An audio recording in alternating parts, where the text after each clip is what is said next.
Nothing you can say can get you away from Maguire. Nothing you can do, 'cause they're coming for you, the Maguire. There was only 3 rules, I should have listened better, but I was very clumsy and got him wetter. I'm telling you from the start, we'll all be torn apart by Maguire. Nothing you can do can save me and you from Maguire. Nothing you could buy, we're all gonna die by Maguire. Don't feed them after midnight, that was the one rule. Now they're little green monsters and it just ain't cool. You best be believing we won't be surviving Maguire. They multiply with water, they bubble and pop. Strut jump in the pool and he just won't stop. There's lots of them, I can't be exact. The town's overrun and that is a fact. They mucked with his truck, now Flutterman's fucked by Maguire. They're everywhere, pouring at Santa's hair, the Maguire. There's Mrs. Deagle, the bitter old widow. They messed with the chair, now she's out the window. There's no one today who could get away from Maguire.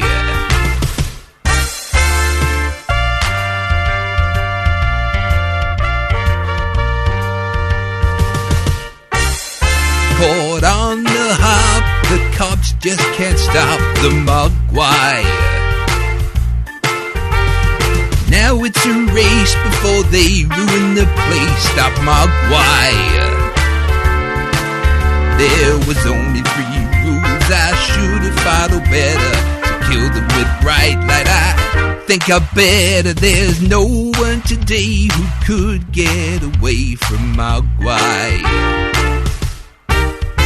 There's no one today who could get away from Maguire. There's no one today who could get away from Maguire. Hello and welcome to Blackdog 181. Hello, Darren. Hello. Oh, there you go. Thank you. That's all right. Oh, you opened your mouth. It looked like you were eating a whelk. Anyway, hello. Anyway, welcome to Blackdog 181. No, sorry, not 181, 182. We did 181 the other day. Yeah, that's right. That's it. This one I'm calling Bye Bye Billy. Sorry, which obviously refers to our last film of this year, which is Gremlins, which we'll be reviewing much later. But we'll have before that, we have a bit of chat, bit of news, a shitty superhero, and we are joined on the other line not only by Mr. Jim. Hello. Hello, folks. But in a transatlantic techno marvel, we've also got Herc. Good evening, everyone. There you go. The wonders of science. It's such a marvel. It's a marvel. This kind of internet thing will take over the world. And then over in the corner, still chewing on Quasimodo. Yeah. Master, let me out of the cage. You promised you'd fix my back. Get back in there. Get back in there. Stop doing that to the Chable. All right, anyway, we got Darren. Chable? Chable. Yeah, it's like a Don Cheadle. but you can rest but you rest a cup on it. All right. One eye bigger than the other. It's a Chable table. Do you like Chables? Do you like Cheebles? Then you'd like Cheeble's Chable. From Ronco. Can't Tell Records proudly presents the greatest hits of Don Cheeble. It does exactly what it says on the tin. Oh dear. Anyway, so let's start with how everyone's week's been. And now that Jim's firmly is ensconced as the third man of the group, he's no longer the guest, so he can't go first. So it's over to you, Herc. Yeah, it's been a crazy busy week. I've got 2 assignments due in for Friday, so I've just been sitting on my desk working all week. it's snowing finally, and it's fucking balls cold. I'm getting used to just, as standard, wearing long johns, which is pretty weird for a British person. I feel like a 1850s gold prospector. And also I moved into my new place, which is very nice, and as you can no doubt hear, very echoey. It's cavernous. It's a massive cavernous cave in the Rockies, isn't it? It's a volcano base, isn't it, Herc? You've done it. There's lots of people running around in boiler suits. Full-floor volcano base. Full-floor volcano base. They're the best kind. You don't want to go down to the magma, where the magma is. That's where the proles work. Keep them on the first floor. Down with the Morlocks. Down with the Morlocks. At least he won't have to wear long johns down there. Exactly. So, apart from looking like someone from an extra from Deadwood, what's going on? At the moment, it's been just crazy busy. I think this month we've had 3 conferences and then a 2-week intensive biodiversity course. So I've just been working and being tired and cold all the time. And it's not well. Everyone prepared me for the weather by saying, like, no matter how cold it gets in London, you ain't seen nothing yet. So I've been very, very kind of deliberately tempering my perceptions of the weather. So when my beard starts to crystallize over, I'm basically thinking, it's all right. It's all right. I'll be fine. Yeah, a bit mild out. Have you taken to actually burning your own hair for warmth? Not yet, but soon. Okay. And just for people who might not know, what exactly are you studying out there that requires you to be an extra from the thing? Oh Jesus! Community meta-community phylogenetics. So Jim, yeah. You got anything? Jim, help! What the fuck is that? I believe that scores well at Scrabble. Well, it combined 2 of my 3 favourite things, which is being meta and watching Dan Harmon's Community. So I thought, give it a go. Oh, well, there you go. It doesn't, does it, Herc? It really doesn't. You're just fooling yourself. It's snow madness. It's taking my whole life is a lie. Okay. Turn the shoes on, Moddy. You have to turn the shoes on. Oh, yeah. Oh, you're broken your legs, Marty. Look at that. Look at the state of you. Right. Yeah, and for those of you who don't know what we're talking about, go onto the internet and search out the Adventures of Rick and Morty, which is very, very good. Right, okay, well then over to you, Mr. Moon. How's your week been? Well, this week I've been indulging in that traditional British pastime, which is sorting out the jobs I have to do and putting them in the pile of, yes, I must do that, and the other pile of, fuck it, it's Christmas. But other than that, I went on a pilgrimage this weekend down to Sheffield to see the venerable Black Sabbath. Oh, nice. Were you who were very good indeed? Yes. So were you moshing up the front or? No, it was a giant arena, which, as with all arena gigs, it means actually nobody is near the stage. So we had a good vantage point for the light show, shall we say. Did it begin with Ozzy singing with his back to the audience, and then somebody wheels on and sort of turns him round to actually face them? Well, this is the surprising thing, because, you've seen Ozzy on the telly and he's doddering away and he's, Sharon. But, like on Father Ted, they had that guy in one episode, and, he's really pissed up and disheveled, but put a camera in front of him, he's like, hello, folks. He's like that. He's amazingly articulate on stage and doesn't slur at all. Yeah, you can hardly see those 3 ninjas in the black suits controlling his arms. Well, I did wonder why Jim Henson had a credit on the programme. I saw a magazine front cover today with him and his wife on it. I think it was for Hello Jim magazine. Henson? No, Ozzy Osbourne and Sharon Osbourne. And it's just they're both holding small fluffy dogs. I'm thinking, this is supposed to be the Prince of Bloody Darkness, for God's sake. Well, some would argue small fluffy dogs who yap a lot are the work of the Prince of Darkness. So he's holding one of his minions. And let's be honest, they who's to say that's the same one from the photo before? Ozzy probably has like a whole pen of them that he just sacrifices ritually every night. Yes, go forth, my minions, caused chaos and destruction and yapping at the break of midnight. Oh, okay, fine. Anything else, Jim? Oh no, that was about it, really. Okay, so are you going to go see him again, or is it just a one-off? It depends if they live that long, I suppose. If they tour again. Well, surely Ozzy's taken so many drugs and drunk so much bat blood by now that he's pretty much preserved. I think they'll find him. He's got a biodegradable wage of a plastic bag. His blood's 90% formaldehyde. He'll be fine. Exactly. He crystallizes every night if they leave him out on the porch. Anyway, all right then. Well, moving on to my erstwhile friend, Mr. Barnard.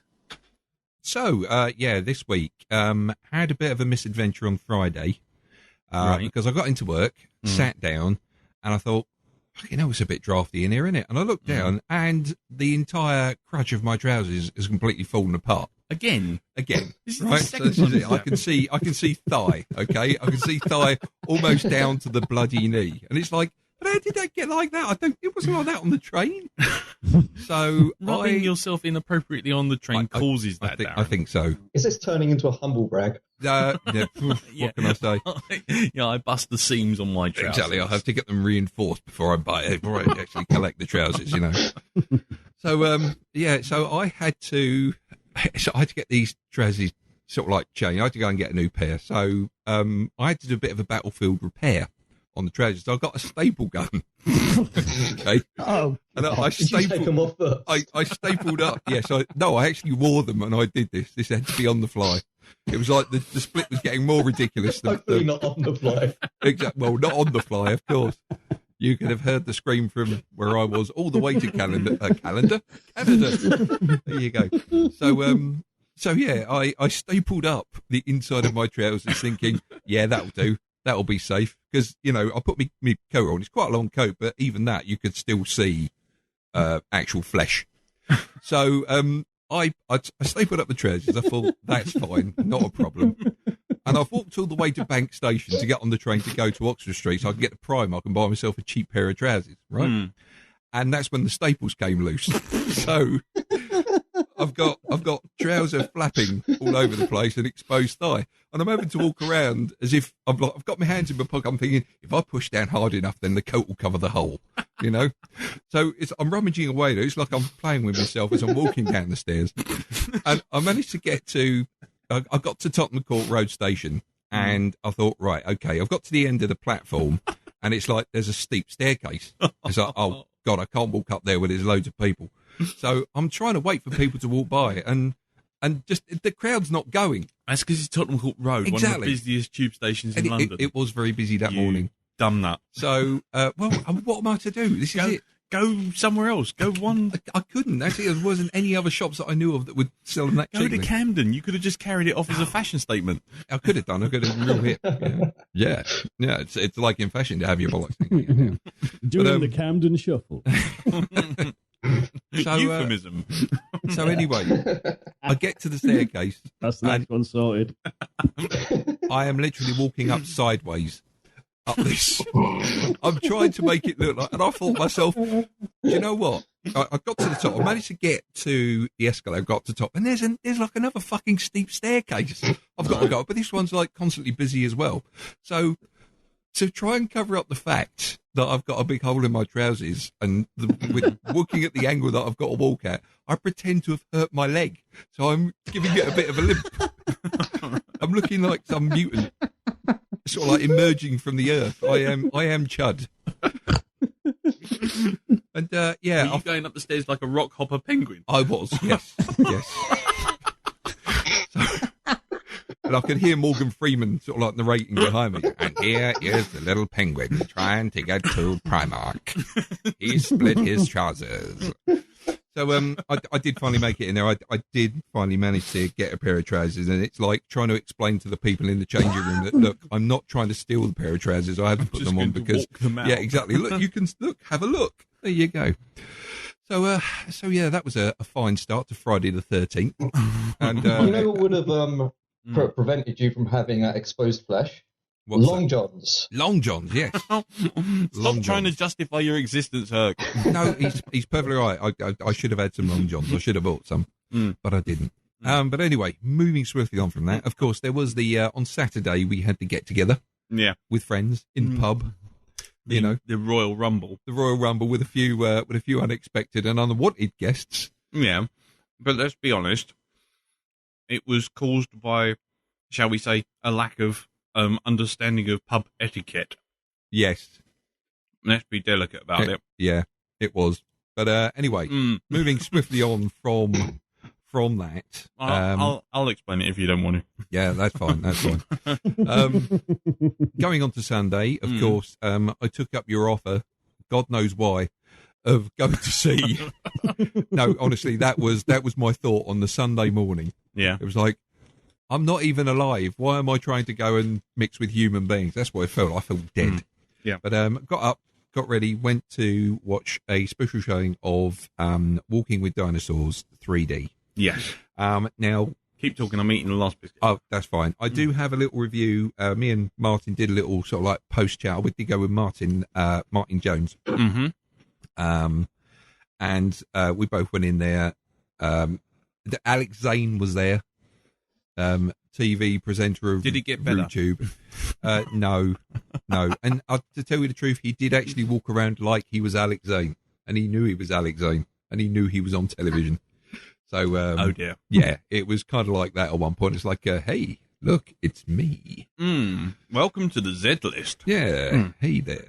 Right. But I've got to say, anybody expecting more of the same that they get from the documentary, you better just chuck that expectation straight out the window now, because it's not the documentary. It's just got the name Walking with Dinosaurs on it. Okay. We will. But you'll hear all that. I was going to say we will be hearing your review after my bit, but yeah. What I was going to ask you one question. Yeah. Is it basically Land Before Time but with CG dinosaurs? It is basically one of those Disney movies, you know, where you've got the cat, the dog, and the elephant trying to make it across America. Land Before Time. Yeah, well, a bit like that. Homeward Bound. Yeah, Homeward Bound, that sort of Debbie thing. Does Dallas. Yeah. It's a bit like that. That's a different kind of doggy, Jim. All right. I'd say it's a kids' film, and that's it. It's definitely meant for kids. Right, and that's it. That's all I'm going to say. 3D was all right, but whatever. But you'll hear that in the review. Okay, we'll run that at the end. That's cool. Okay. I'll run that at the end of this bit. Anyway. So, Lee, what did you do with your week? Well, the first bit of my 47 Ronin stuff has gone live on IGN. Good it is too. The Hypermotion comics. That was good. I did 2 new motion posters for the same company for a Tim Burton film called Big Eyes. Oh. Okay. Which I just made some changes to, and that's just gone back to the client. And another film called Tulip Fever, which is an adaptation of a famous book.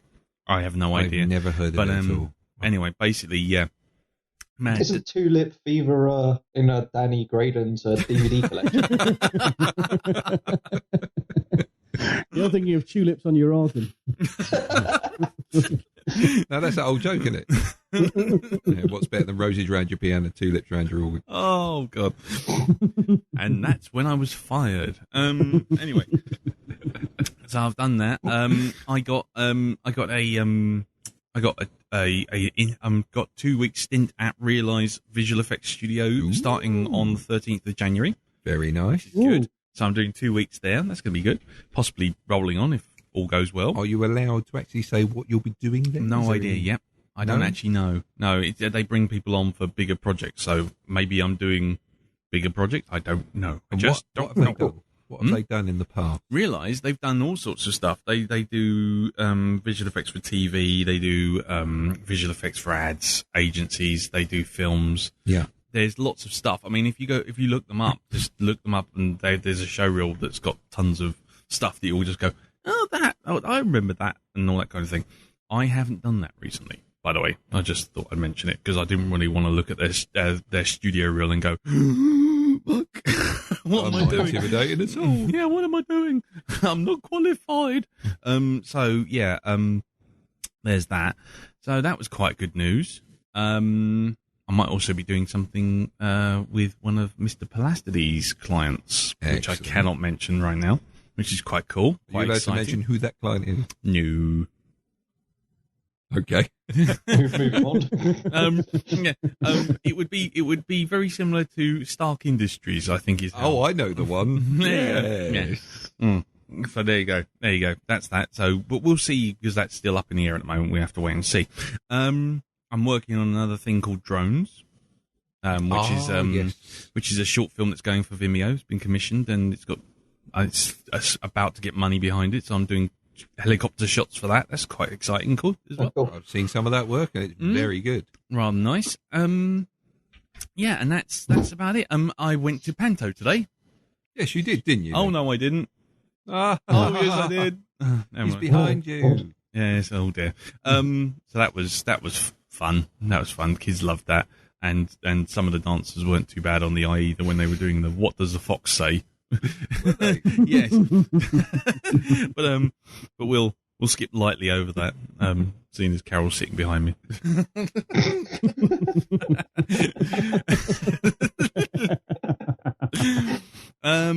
Other than that, I'm trying to think what's been going on. We had a Christmas dinner with some friends with a traditional Christmas meal of Mexican, which was very nice. Santos Claus. Exactly. Yeah, the Gypsy Kings playing "Wish You Merry Christmas," and of course we had our little run in at the pub. Indeed. And beyond that, we had Katie's panto. Not panto. What am I talking about? That was panto just a minute ago. Her nativity, where she played the first female Doctor. Yeah, I'll tell you. I bet Capaldi's really pissed off now that he was led down the garden path, as we all were, thinking that he was the next Doctor, and it turns out to be your little one. So, yeah, and very good she was too. Yes, very convincing. I know I'm being like the proud dad, as one would expect, but I'm not biased or anything. I'm not biased or anything, but she was fucking good. No, but she did. She actually. The worst bit was that halfway through, because they have this whole thing of sort of every kid's got to have their chance to sort of do something. Yeah.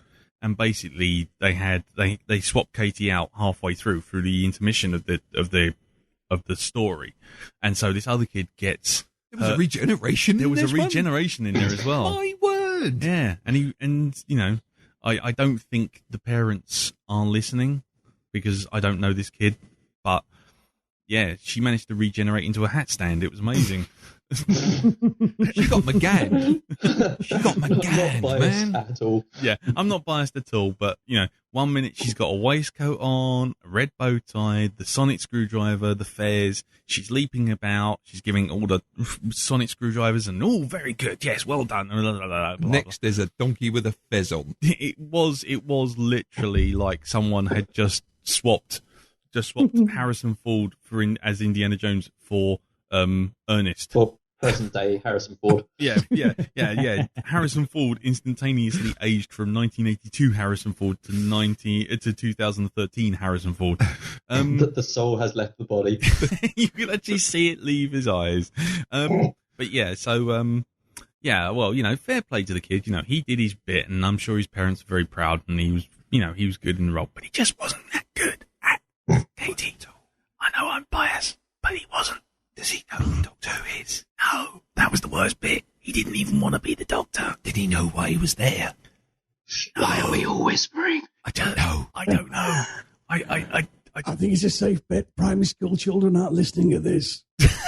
Like we should be or at least I fucking hope not. Yeah, fuck off to bed, primary school kids, if you're listening to this. So there you go. Well, They anyway. knew the risks. Yes, they knew what they were getting into. Anyway, so yeah, I put up a couple of photographs on my Facebook wall, and then just to really brighten her night up after her first night, I basically took one of the photos, cut her out, and then stuck her in the TARDIS, and the Dalek coming around the back of the TARDIS, and she was well made up with that. That was really cool. The worst bit was it even colour graded properly, so it looked really good. I might even put that picture up. Did you take film of it by any chance? Carol did, but You know what you can do there, didn't you? What? You get the Doctor Who titles, shove them on the front and the end, and there you go. God, yeah, I could do, but then that would just be me living vicariously through my child. Then it stops. Yeah, but everyone does that. That's normal. Yeah, but there's a limit. pressure, isn't there? Katie, There is no pressure. But Daddy never got to be Doctor Who in a Christmas play, and all of his hopes and dreams and 40 years on this earth are weighing down on this moment right now. Now you go out Carol, and do. just get him a fez for Christmas. I Make still me proud. Yeah. Now just go out Or there. else. Just go out there. Do your best. But know that if you fuck this up, I shall disown you. Yeah.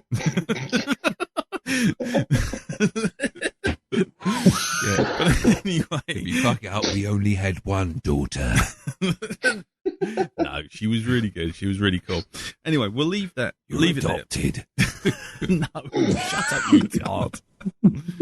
Anyway, so we'll leave it there. Before we go into the news, we shall now cut across to 5 days in the past, or 4 days in the past, 3 days in the past.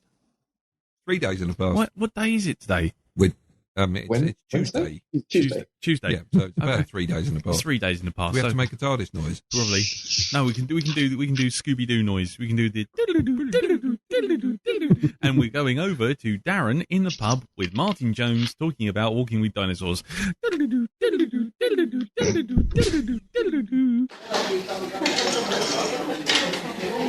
Hello listeners, it's me Darren and I'm joined here in the Imperial Pub by Martyn Jones. Hello there.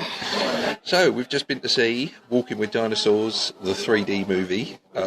So Martyn, what did you think? Generally, I quite liked it. It's very, visually, it's very impressive. I mean, obviously, dinosaurs are, CG go-tos. If you can't do CG dinosaurs, you shouldn't be doing CG, I think, these days. But Indeed. I think, I thought, in a lot of ways, it was a slightly confused movie. Yeah, there was. It's They wanted it. You could see there was probably a bit of an argument there, wasn't there? Like we want it to be a proper, full-on documentary about dinosaurs, but no, we've got to make it fun for the kids. Yeah, well, it's, obviously its background is in the BBC Walking with Dinosaurs series, but it came across, to me, much more like one of those old Disney true life adventure things. Yeah, with the cats and dogs Yeah, trying to get across America because somebody's moved house and left it behind. Complete with the sort of American college kid style voiceovers. Yes, indeed. So, comedy voice is not welcome. I think I could have done without them being in it, actually. I think that took me out of the whole thing, to tell you the truth. It just didn't seem, I don't know, treated with a little bit more seriousness. It was too, hey, we're dinosaurs, let's go on a fun trek. Some of those lines like, I've gone all ninja and bite good me and you're crushing hard and stuff like that. It was just, a little bit over the top, I think.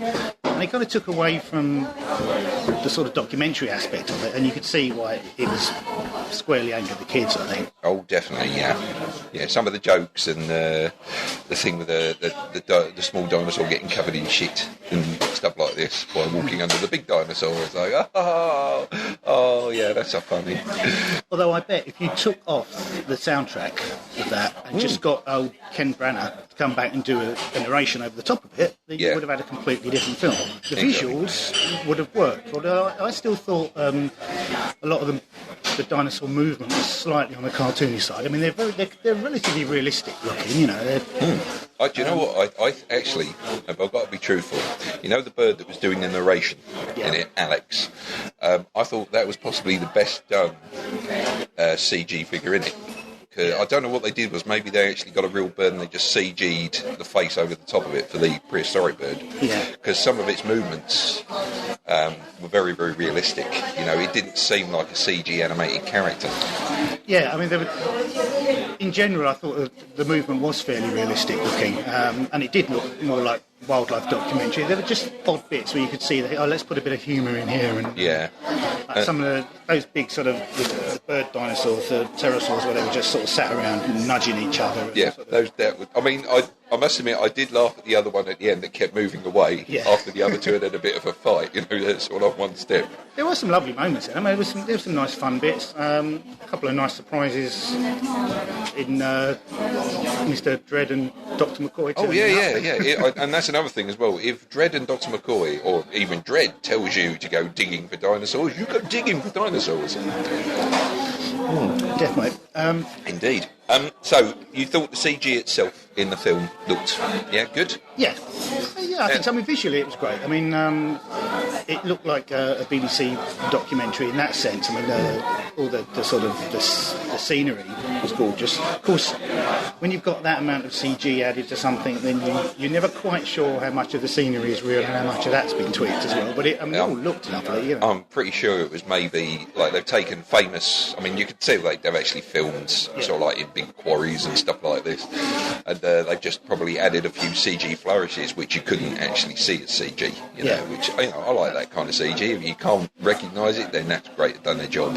No, I mean, it was quite immersive in that sense. I didn't really, it was the voices, the sort of character voices that kind of took me out of that slightly more serious side of it. But at least they didn't animate the mouths to show the words coming out. It was more like this is a translation of the noises that the dinosaurs were making. I think if I ever watch this again, I'd like to try and find a version where they've got a second audio track where they just have the actual noises of creatures.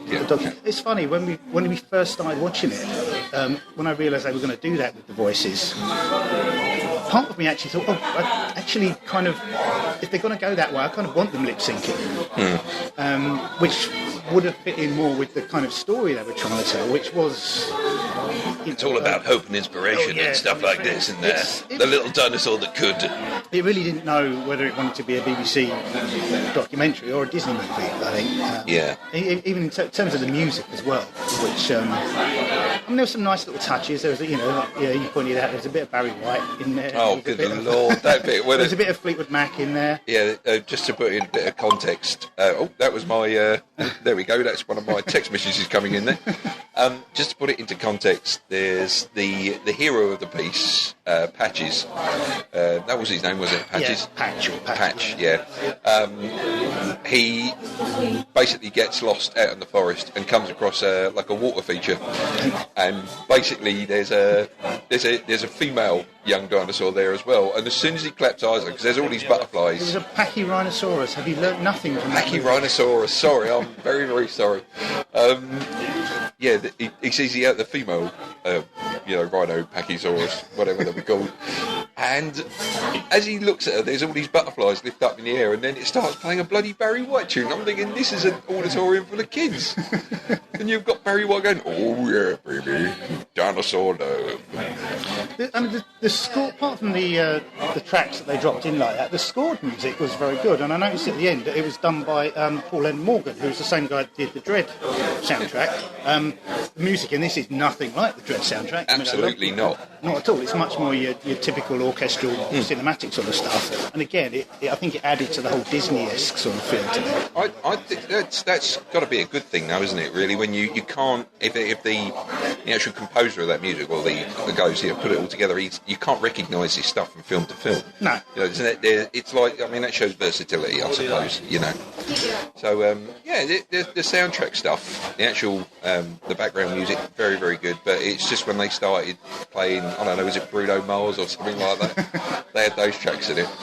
Something else that kind of didn't sit right with me was the whole bit at the end where the little dinosaur that could turn around and got the pack to attack the predators.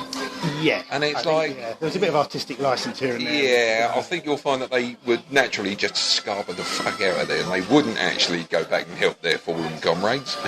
No, he would have been eaten by the big nasty dinosaurs, and then all the kids in the auditorium would have come down from their sugar rush really quickly. Just a bit.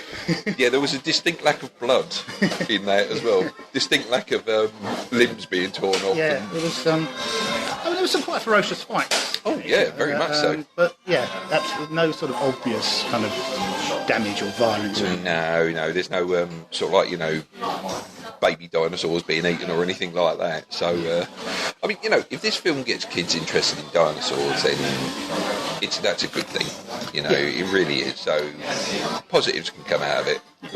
That was another thing, actually. There were bits where I felt they kind of paid lip service to the doco side of it a bit, and they put a few facts up on screen, and every now and then they flipped out of it and brought up a little infographic showing you the length of the thing, but they stopped that quite early on. As soon as they got into their story that they were trying to tell, which was the slightly more kind of cutesy, inspirational story, then they seemed to drop all of that stuff. They started off telling you all the names and what they meant. It would have been nice to see more of that, I think. Yeah. I mean, on that side, that's also very educational for the children as well. It does its job there very well up to a point. But I've got to admit, even though I was quite excited by the final set too, the rest of the film, I've got to say, left me feeling a bit flat. Yeah, I just think, would I watch it again? Possibly. I might, if it came out on Blu-ray or something, I might get that and watch it with, hopefully, a commentary track on it. Or something they've like got some sort of dual track where you can get rid of. Would be nice. Visually, it was nice. It's always, you can't go wrong with watching CG dinosaurs, to be honest, if they're done well, and I think they were done well. They've done very well. So it's a visual feast.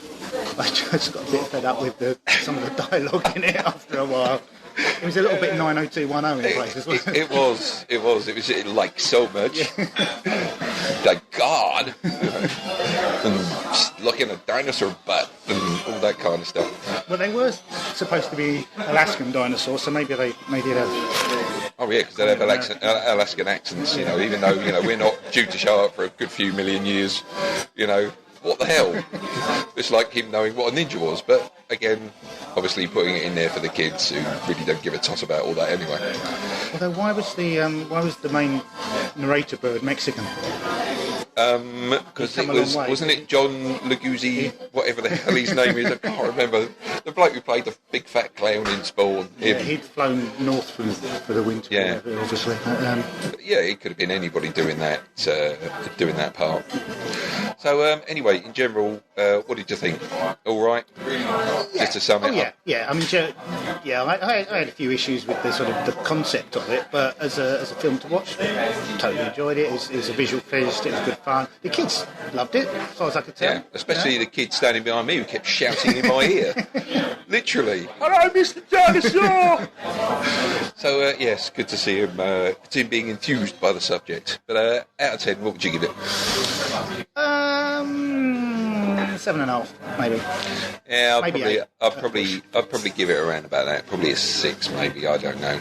But good one for the kids.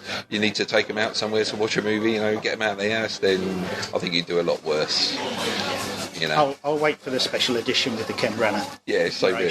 So anyway, that's it, folks. Thank you very much for listening, and see you later. Bye. Bye. And we're back in the room. Yep. Welcome to 3 days later. I don't fucking know. Time Lord Science, wibbly wobbly, timey-wimey. Wanky wanky. Winky wanky woo. Thank you very much for that, Darren. Thank you very much for that, Martyn, wherever you both are.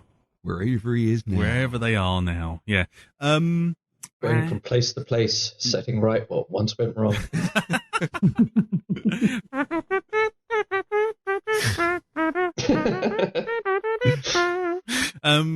Right. Okay. So, basically it's animal magic with dinosaurs. And can I just Johnny say, Morris. what you don't want to do with kids in the cinema is you don't want to give them too much sugar. Okay, because in the foyer they had pastries and God knows what else. And then sitting on the seat, not only did they have like a juice box in there, but they had a bag of very sugary popcorn. And this was on every single seat. Yeah, well, that's usually a good indicator of precisely how much confidence they have in their product. Yeah. Yeah, it's in direct correlation to how much freebies they give away. See, when we went to see Dark Knight, yeah, the second one, as it were, went to see that, and it was like there was just a bottle of water. There you go. But when someone punches you in the face when you walk in. Exactly, yeah. Yes. We're convinced the film's this good. We're going to smack you one right in the snot box. Yeah. Meanwhile, and you will fucking love it. Yeah, and you'll fucking take You'll come back and you'll ask me for more. You'll take it and you'll love it. Please, sir, can I have some more? Oh, you like that, do you then? Hey, do you like this? Yeah. Yeah. Oh, yeah. Oh wait, stop! It's turning into slash fiction. So, yeah, but then if you go to something like when we went to see the 3D version of Clash of the Titans, there was actually bottles of beer. Yes, there was. Yes. Syringes of smack. Yeah. They were 75% as well, beer. Like, go on, drink this all in one go. No. Don't let it touch the sides. Just woof it down. There you go. Don't. Yeah, trust me. You'll like the film a lot better. Yeah. There were people standing to the side with free caskets of sort of like the latest premium mule from the Golden Triangle. Here's your bag And of smack. to every seat, just giving you a hand job. Yeah, pretty much. So, okay, well, walking in dinosaurs. Yeah. That's another Walking film. with dinosaurs. Isn't that another film to do with the tulips? I think so. Anyway, so that's in cinemas this Friday, I believe, isn't it? It certainly is. Yes. Catch or avoid it as appropriate. Or see Frozen, which is supposedly about 1 million times better. Right. So, without any further ado, unless anyone else has got anything to add to their week's report card, we'll move on to the news.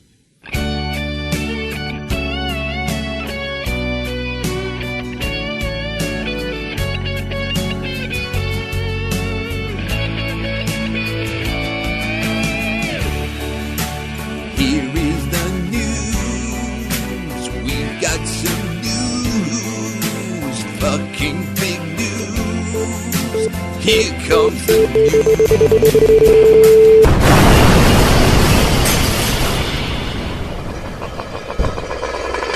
Right, Avatar news now. Hey, Huzzah! huzzah! Do you know, it's really funny, because when we first started the Blackdog, almost 5 years ago, back on the sort of 16th of December, one of our very earliest of episodes, we actually started talking about Avatar. We did. Yes, way back in 2009. Dear, and dear. Here we are in 2013, and we're still talking about fucking Avatar. It doesn't seem like it's gone away. We haven't really progressed that far. So anyway, apparently, the news is that an announcement has been made that all the sequels will now be filmed in New Zealand, and James Cameron has spoken to the Associated Press to reveal a few details about the look of the film. Here we go. It's going to be a lot of new imaginary and a lot of new environments and creatures across Pandora. We're blowing it out all over the place. At first I thought I was going to take it to other worlds as well in the same solar system, but it turned out it wasn't necessary. I mean, Pandora, we have imagined the Pandora that we have imagined will be a fantasy land that's going to occupy people for decades to come, the way I see it. This seems to indicate that the film will be Pandora-centric, but Cameron went on to clear up a few rumours that the thing would be a whole underwater affair. He said, "There's a fair bit of underwater stuff. It's been inaccurately said that the second film takes place solely underwater, but that's not true. There are underwater scenes and surface water scenes that have to do with the indigenous ocean cultures that we are creating, distributed across the entire 3 films." Woo! And then finally, here we go. He makes the big call. He goes, "The last film was very Jake-centric. His story was seen through his eyes." Well done. That's great. We spread it around a bit. We spread it around quite a bit as we go forward. This is really a story of his family, the family that he creates on Pandora, his extended family. In fact, you should think of this as a family saga. Basically, The Godfather. See? What? Yes. See, apparently, Avatar 2, 3, and now newly announced 4 will basically... yeah. Oh, for fuck's sake. Yeah, will be basically the Godfather trilogy. So let's just before we get to what does Jet Lucas think about this? What does everyone else think about this? Well, I think you know how Nietzsche said, when a man gazes long enough into the abyss gazes back. If he were alive today, he'd say, when James Cameron gazed long enough into the abyss, delusions of grandeur gazed back. Yeah, pretty much. Cock. I think there's too much nitrogen in his bloodstream. I think it's gone to his head. Seriously, I think he's having the bends. If he honestly thinks that he can make a film like The Godfather, or even related tangentially in any way to The Godfather. And maybe the nabby weren't supposed to be blue. Maybe it's just oxygen deprivation or autoerotic asphyxiation. Or it's a bit cold there. You know? okay, I just couldn't give 2 fucks of a shit. I just Right, okay, that's cool. So you know what? I know why he's doing this. It's Sam Worthington needs food, isn't it? That's what it is. You make it sound like a game of Gauntlet. Worthington needs Worthington food. needs food badly. I mean, what have you seen him in lately, apart from fucking Wrath of the Titans? Oh, I don't know. We might see him in Terminator 5. Oh, fuck off! Really? The rumours. The rumours. When you guys start doing news about a film which does have a fucking number at the end of the title, then I'll be interested. Until then, fuck off. Okay, we'll just disconnect Herc for the next 40 minutes. Accurate. Yeah. Yeah. There's also news of the Neil Gaiman comic. Yes, Sandman being indeed. adapted for the screen. According to Deadline and to, Badass Digest, which broke it a month before Deadline, but Deadline are The claiming Tina review are coming out of it as well. Yeah. But Badass broke it a month before and no one listened, and then Deadline broke it and everyone went, oh, exclusive. Basically, Joseph Gordon-Levitt is finalising a deal to produce the Sandman movie at Warner Brothers with David S. Goyer, the writer of Superman, Man of Steel. Yeah, apparently he's not going to be writing it at all. He's going to be in the producer role, and that's it. Is he? They're getting someone else in to write it. Okay. Gordon-Levitt is also looking to direct as well as star in the adaptation. No writer has been hired yet, but obviously Neil Gaiman apparently wrote a screenplay years ago for this thing. He's also writing the theme tune, singing the theme tune. He's doing the catering. He's a one-man Chaz and Dave. Oi! Yeah, so I mean, I'm going to confess up right now. I've never read Sandman. I have. So let's put the cards on the table. I have no vested interest in this being good or bad. I'm just interested to see what it's about.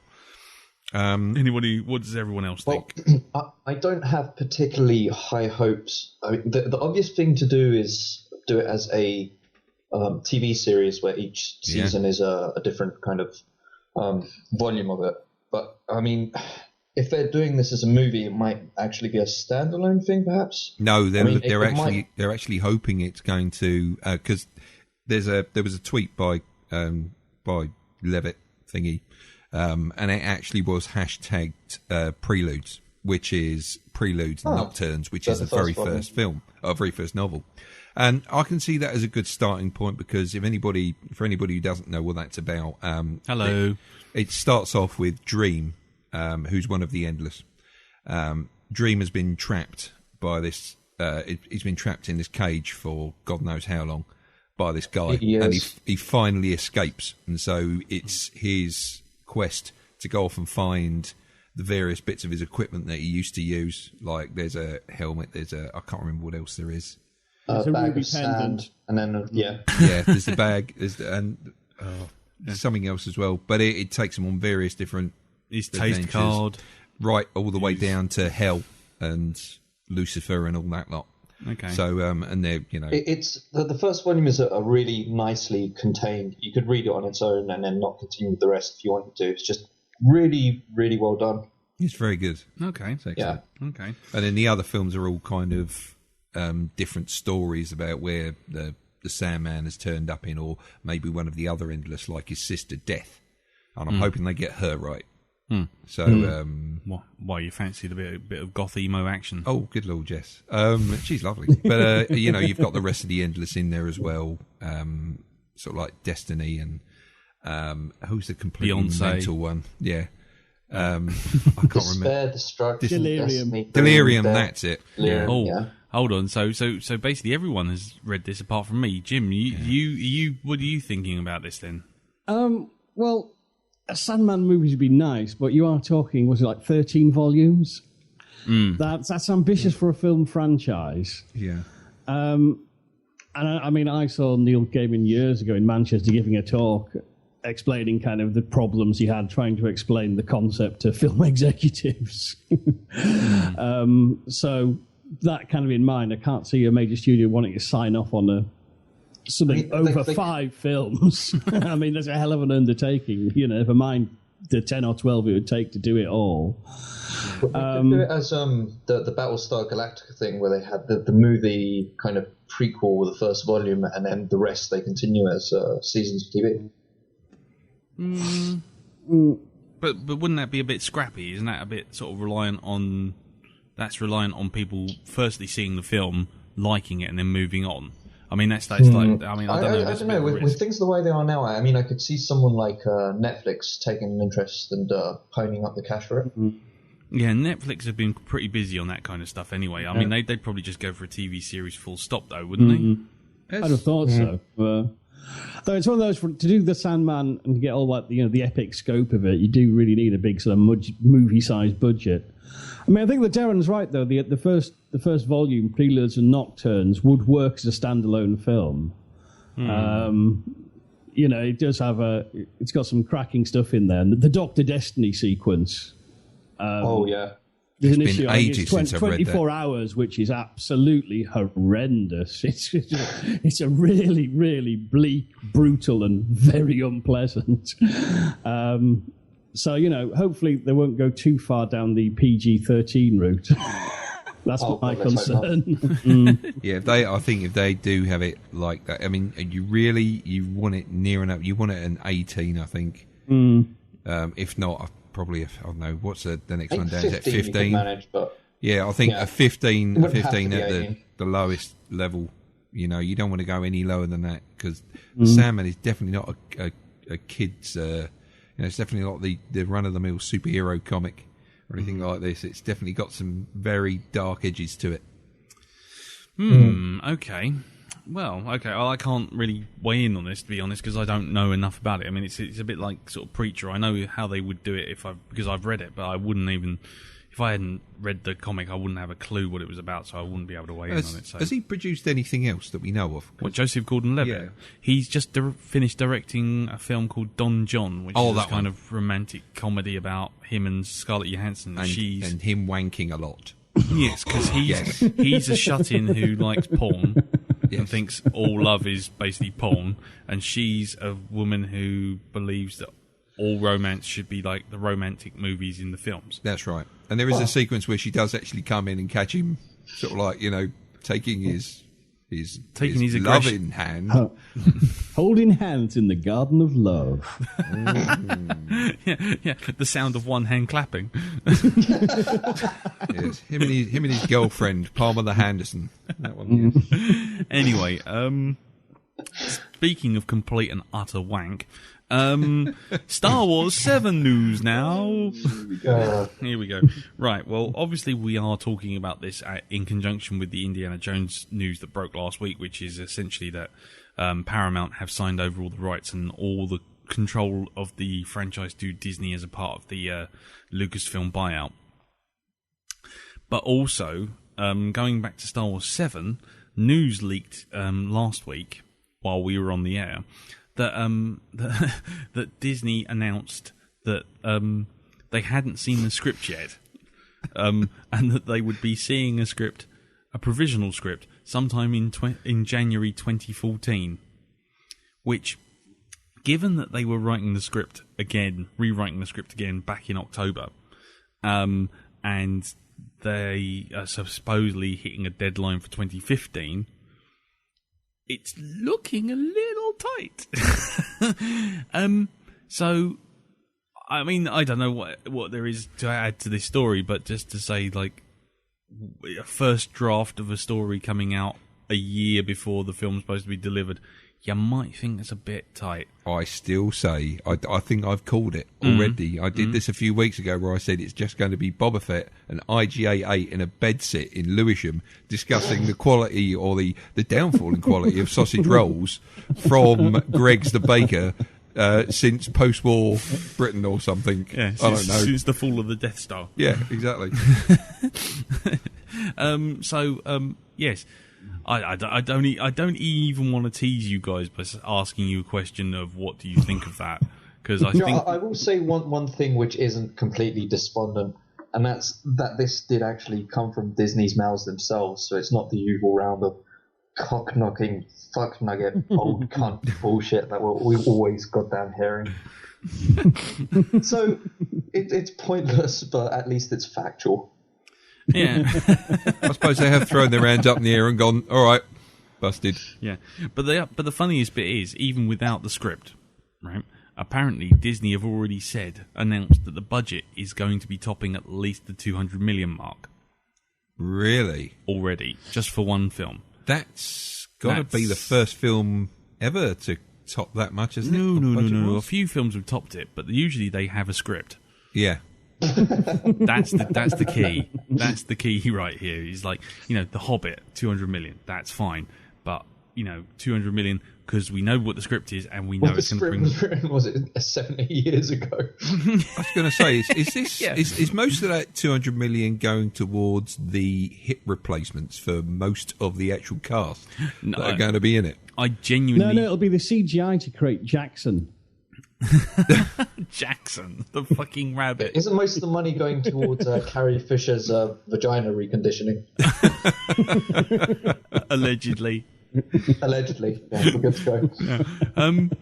I just thought the 200 million was a sort of starting point because of all the effects guys who are going to work about 70,000 man hours in the next 6 weeks as soon as the script comes out. It's going to be a bit like that scene from Return of the Jedi, isn't it? Where Darth Vader comes out of the he walks out of the shuttle Tidarium and says, you better get a fucking move on because the Emperor's turning up and he's not as forgiving as me.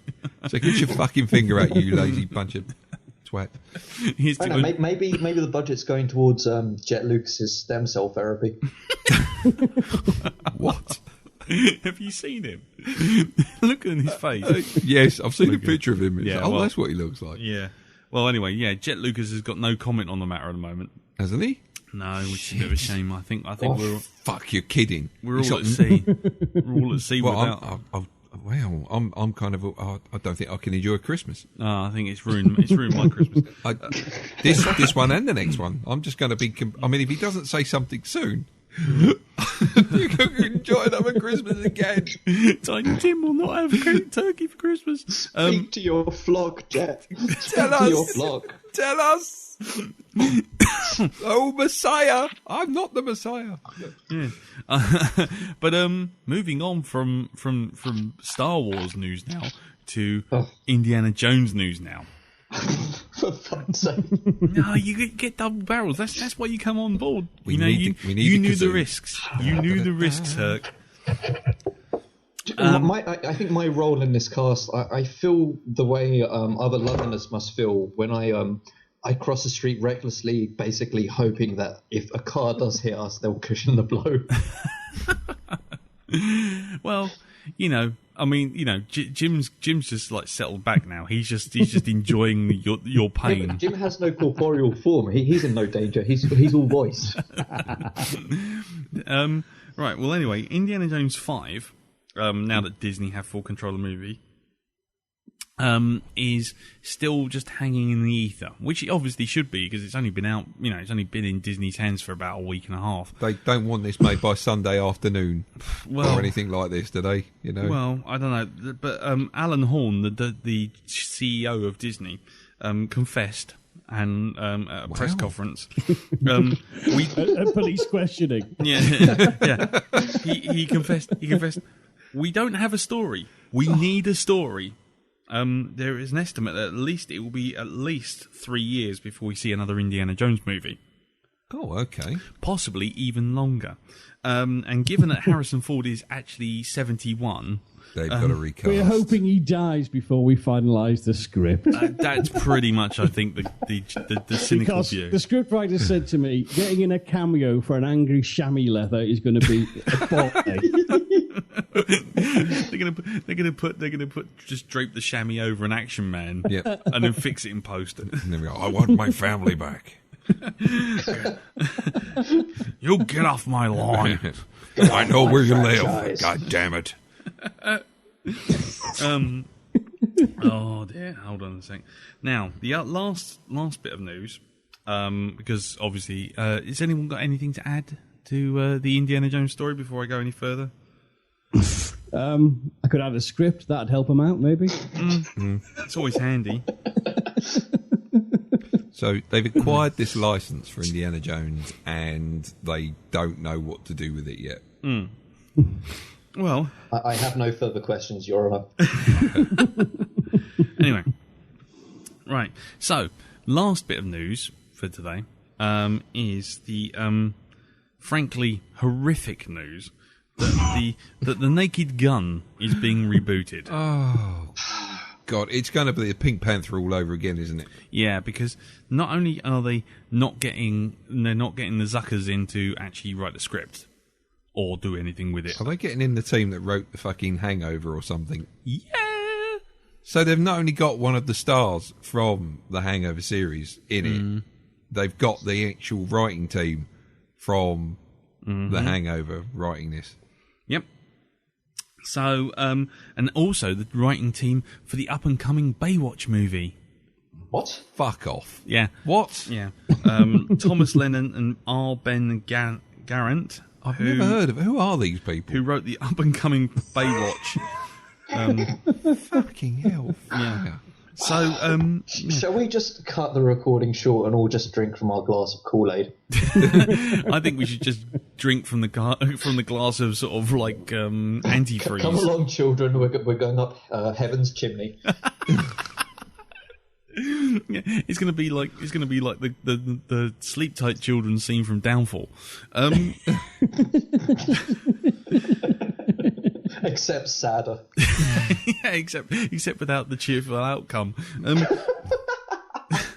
Anyway, yeah. So apparently Ed Helms, who played the idiot who got his tooth knocked out by was it Mike Tyson? Mike Tyson, and then in the second one got a facial tattoo like Mike Tyson.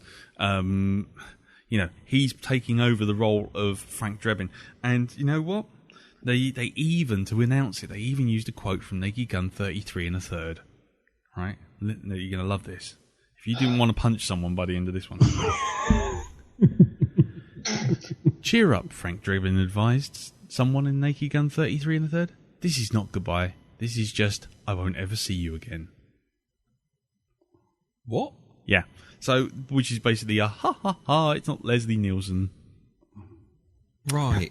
So Leslie Nielsen's been dead less than sort of 24 months. Yeah. And they take the piss badly and then hire someone who's not funny and then get some writers who are even less funny to write a funny comic. Do you know what? If you actually go to Leslie Nielsen's grave, you can feel a draft. Right, okay, right, and do you know what that draft is? Okay, it's his fucking corpse spinning in its coffin so fast it actually phases through the earth that is buried under. under. Outsourced to CERN. Yeah, he's creating geothermal energy, which will eventually destroy Yellowstone Park. He's what's that? Perpetual energy. There you go. Yeah. Well, it could have been worse. It's so absurdly pointless because like all the the scary movie kind of spoof films do that kind of shitty, pointless, piss-taking humour, but there's no point to this one because they already did The Naked Gun. It's just such a unique little film that existed in its time and space that it didn't really need to... No, you do. I feel like punching someone. To be honest, I'm surprised I've not gone the whole hog and hired Steve Martin to replace him. Well, he probably would, but I'm sure he's still trying to get like his third Inspector Clouseau film off the ground. Christ. Yeah, so there you go. So I take it when none of us are even remotely excited about this film.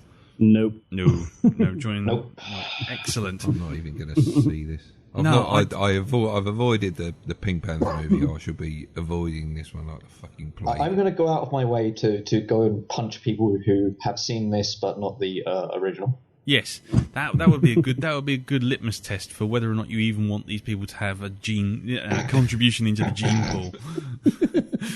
Have you seen The Naked Gun? What, you mean the one that came out last year? Smack. That's it. Yeah, just put a hit out on everyone in a queue at the sort of local Cineplex, right? And with that horrible, despondent. There is more news though. Oh God. Okay, Jim, go on. Terminator 5 news now. Oh God, yes, of course. Yes, we forgot Sarah about Connor this. has been cast. Go on, Jim. You have the floor. Yep. Emilia Clarke, who is best known as Daenerys Targaryen in Games of Thrones, has been cast as Sarah Connor.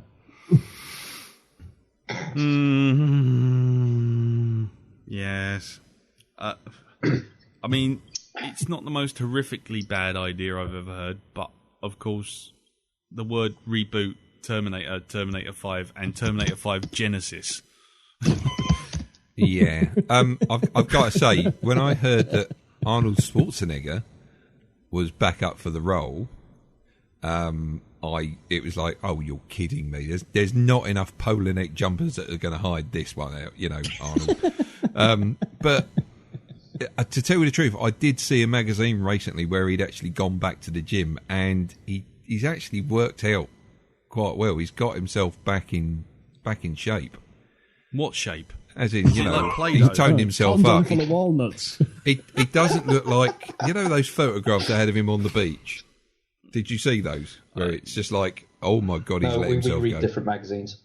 Bank. Yeah. They've had the photographs out there on the internet. But no, he's actually been back in the gym, and I'm not sure how much of it was airbrushing. But, he's done his work. Right. He doesn't look as bad as Stallone does. Where you've got the one sort of chest muscle there deflated. So, who knows? I don't know. He probably is a bit too old to play the fucking Terminator. What are they going to say? It's a different designed Terminator. The old and crumbly model. I just don't know. Terminator 5, puff pastry. Recreating his famous role. Yes. Right. I mean, how much more despondent can it make you? I've already hit rock bottom. I've got no more hate left to give. You know what? I don't think you have, Herc. I think you can go one bit better, because you know what? I don't think everyone's seen this piece of paper.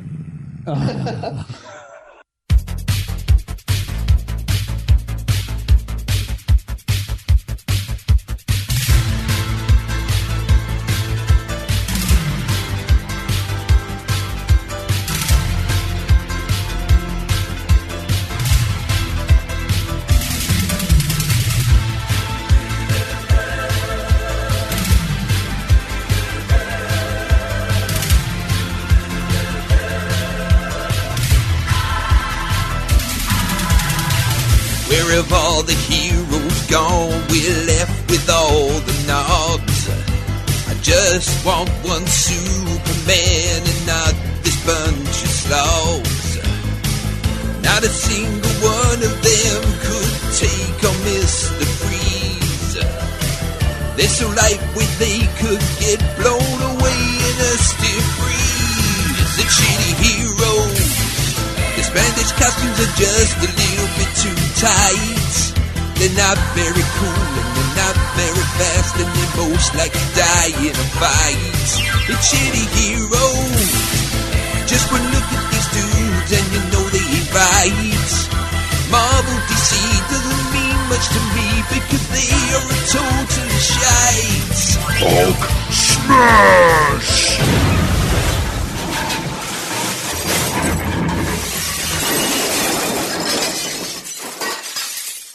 Puny Lunch Singer.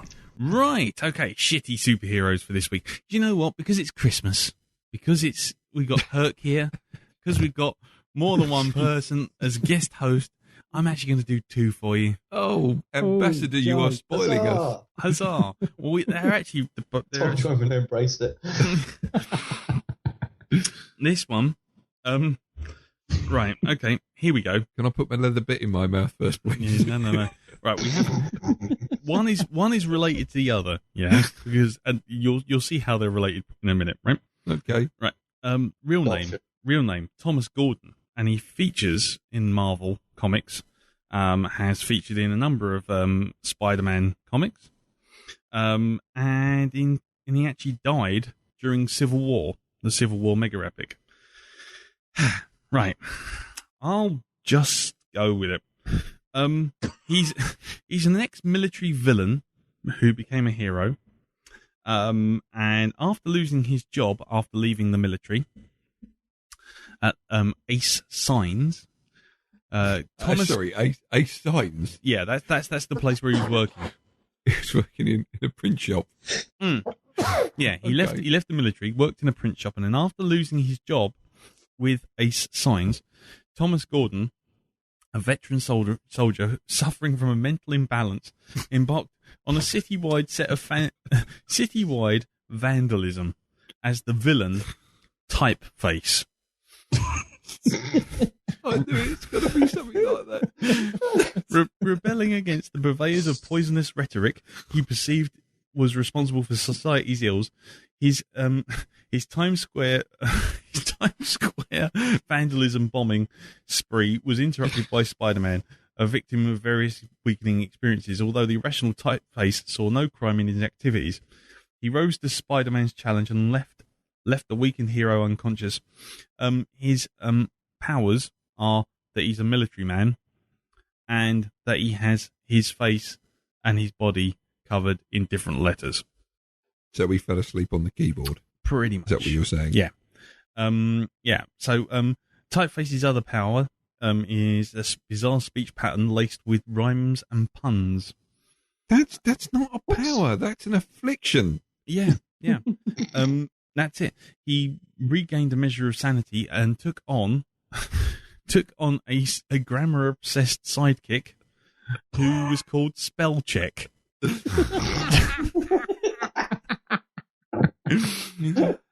Spell Check has no powers whatsoever and is not even in the military. He's just very panic about the way people write stuff. Exactly. He's got ticks on his costume. His costume is one big, enormous tick. You know, it's like they probably... Is his arch enemy the grammar Nazi? yeah. The colon. So you've got a bloke who's got a mental disorder writing signs on his face.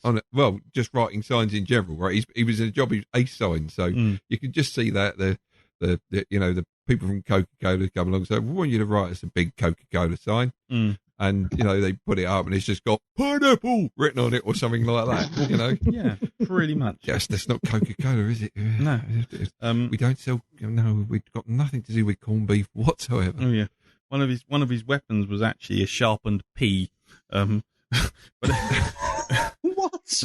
Have actual. Yeah. Have actual. Yeah. Here's a picture. That's Typeface. And I'll get a picture of Spell Check up for Typeface. Go on. Right. Describe him to the other guys. I just looked up Typeface on Wikipedia. He looks like a mentalist. He is. Yes, very much so. He's wearing dungarees as well, by the looks of it. Not that that's a bad thing, people. People who wear dungarees are not evil. No, But they're usually 4 years old. Yes, they are. And they got something underneath the dungarees like a shirt. Yeah, and he's got quite weird hair as well. Now, and what's all over his face? Lettering. He's got a big A slapped in the middle, like Captain America. He's got a big A slapped in the middle of his forehead. Except he looks like he's fallen asleep into a packet of Letraset. Yeah, like I said, fall asleep on the keyboard. Yeah. Now let me find sidekick sidekick for you. He's got a sharpened. Yeah, as you say. Would you know when you said a sharpened pea? I actually thought you meant a small green garden pea. I'm thinking, let's face it, it's about as plausible. It's actually a letter P with the point, the bit at the end all sharpened off. No, honestly, I thought you meant he's been into a bag of bird's eye, sort of frozen them and whittled them down. Yeah, he's whittled a weapon. Whittled for his work. I'm going to shape this P. I'm going to disguise it, shaping it into the shape of a knife, and I'm going to take this knife and melt it down into a P. Right, okay. Well, I've just looked up his bio on marvel.wikihow.com, and under occupation it just says vigilante, former terrorist, soldier, signsmith. How to sum up a man in one easy go. That's a terrible thing to have on your obituary, to be honest. Oh, here we go. And while you're at it, look up his sidekick, a spell check. I'm just about to hand a picture over to Darren of spell check, the sidekick. there's no easy way of describing this thing. So just have a look at that, Dal, and explain it. Yeah, Grammar Nazi's probably the bad guy. Yeah. What the hell is that in his jacket? He's got a. Oh right, it is a tick. Sorry, I thought he had a clock on his front there. I'm thinking. It's a bit like Flavor Flav. Yeah, exactly, from fucking Public Enemy. Do you know what time it is, yo? Yeah. So yeah, he's got ticks and stuff on him. Yeah. He's got one on his forehead. Yeah. The kind of, you know, it's been ticked. It's been checked. It's fine. It's fine. It's like his chest has got one on. That's fine as well. Yeah. I'm not sure what the criteria is for the actual passing. No, those various bits of his body, but they've been through it. That's it. Yeah. Yep. So there you go. Yes. There is another one I could bring up, but that's from Chris Johnson. But I will leave that until 2014 because it's a good one to open with. Choice of words. Bring up. Yes. So there you go. Two shitty superheroes for the price of one. How do we all feel about the typeface and spell check? When do we come back? 2014, I think the first Tuesday in January. Is it? What day is that? Tuesday. I know, but what is that, like the 2nd or something? 3rd, I think. Is it? Yeah. I'll look it up in the diary. Yeah. So I've got all that long to be without shitty superheroes. Yeah. And what's wrong with typeface? A small 2 weeks in paradise. I take it neither of you guys are particularly impressed with this guy. Spider-Man fought some right losers, didn't he? Yeah, they say a hero is defined by his villains. Well, Spider-Man's a complete wanker.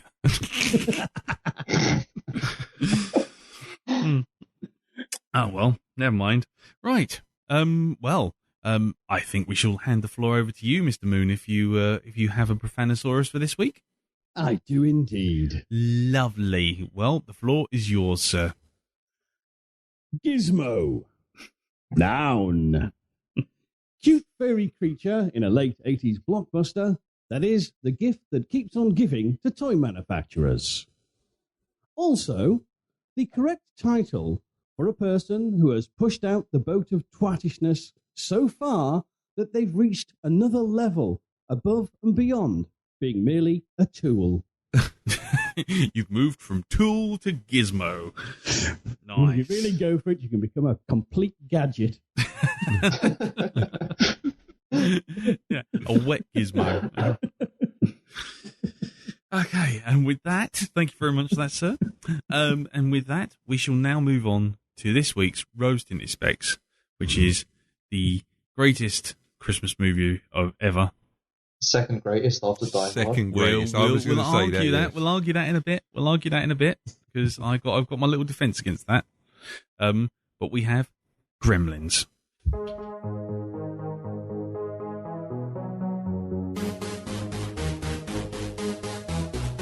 Roasting his facts. Roasting his facts. Roasting his facts. Roasting his facts. Roasting his facts. You're gonna watch a film you like when you were young. Sticking in the player, then send feedback when it's done. Has it stood the test of time? A classic even more. Or has the movie lost its shine, a cinematic bore? Is it still hot? Send me what you got.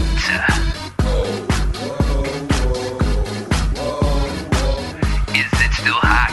Send me what you got. We'll read out your thoughts on this week's roast tints and specs. We'll read out your thoughts on this week's roast tints and specs. Rose, tinted specs. Rose, tinted specs. Rose, tinted specs. Rose, tinted specs. Oh my God! Call an ambulance. Right, Gremlins. Let's go through this to the wiki. Right, directed by Joe Dante, produced by Michael Finnell, written by Chris Columbus, who would go on to be a director in his own right, and starring Zach Galligan, Phoebe Cates,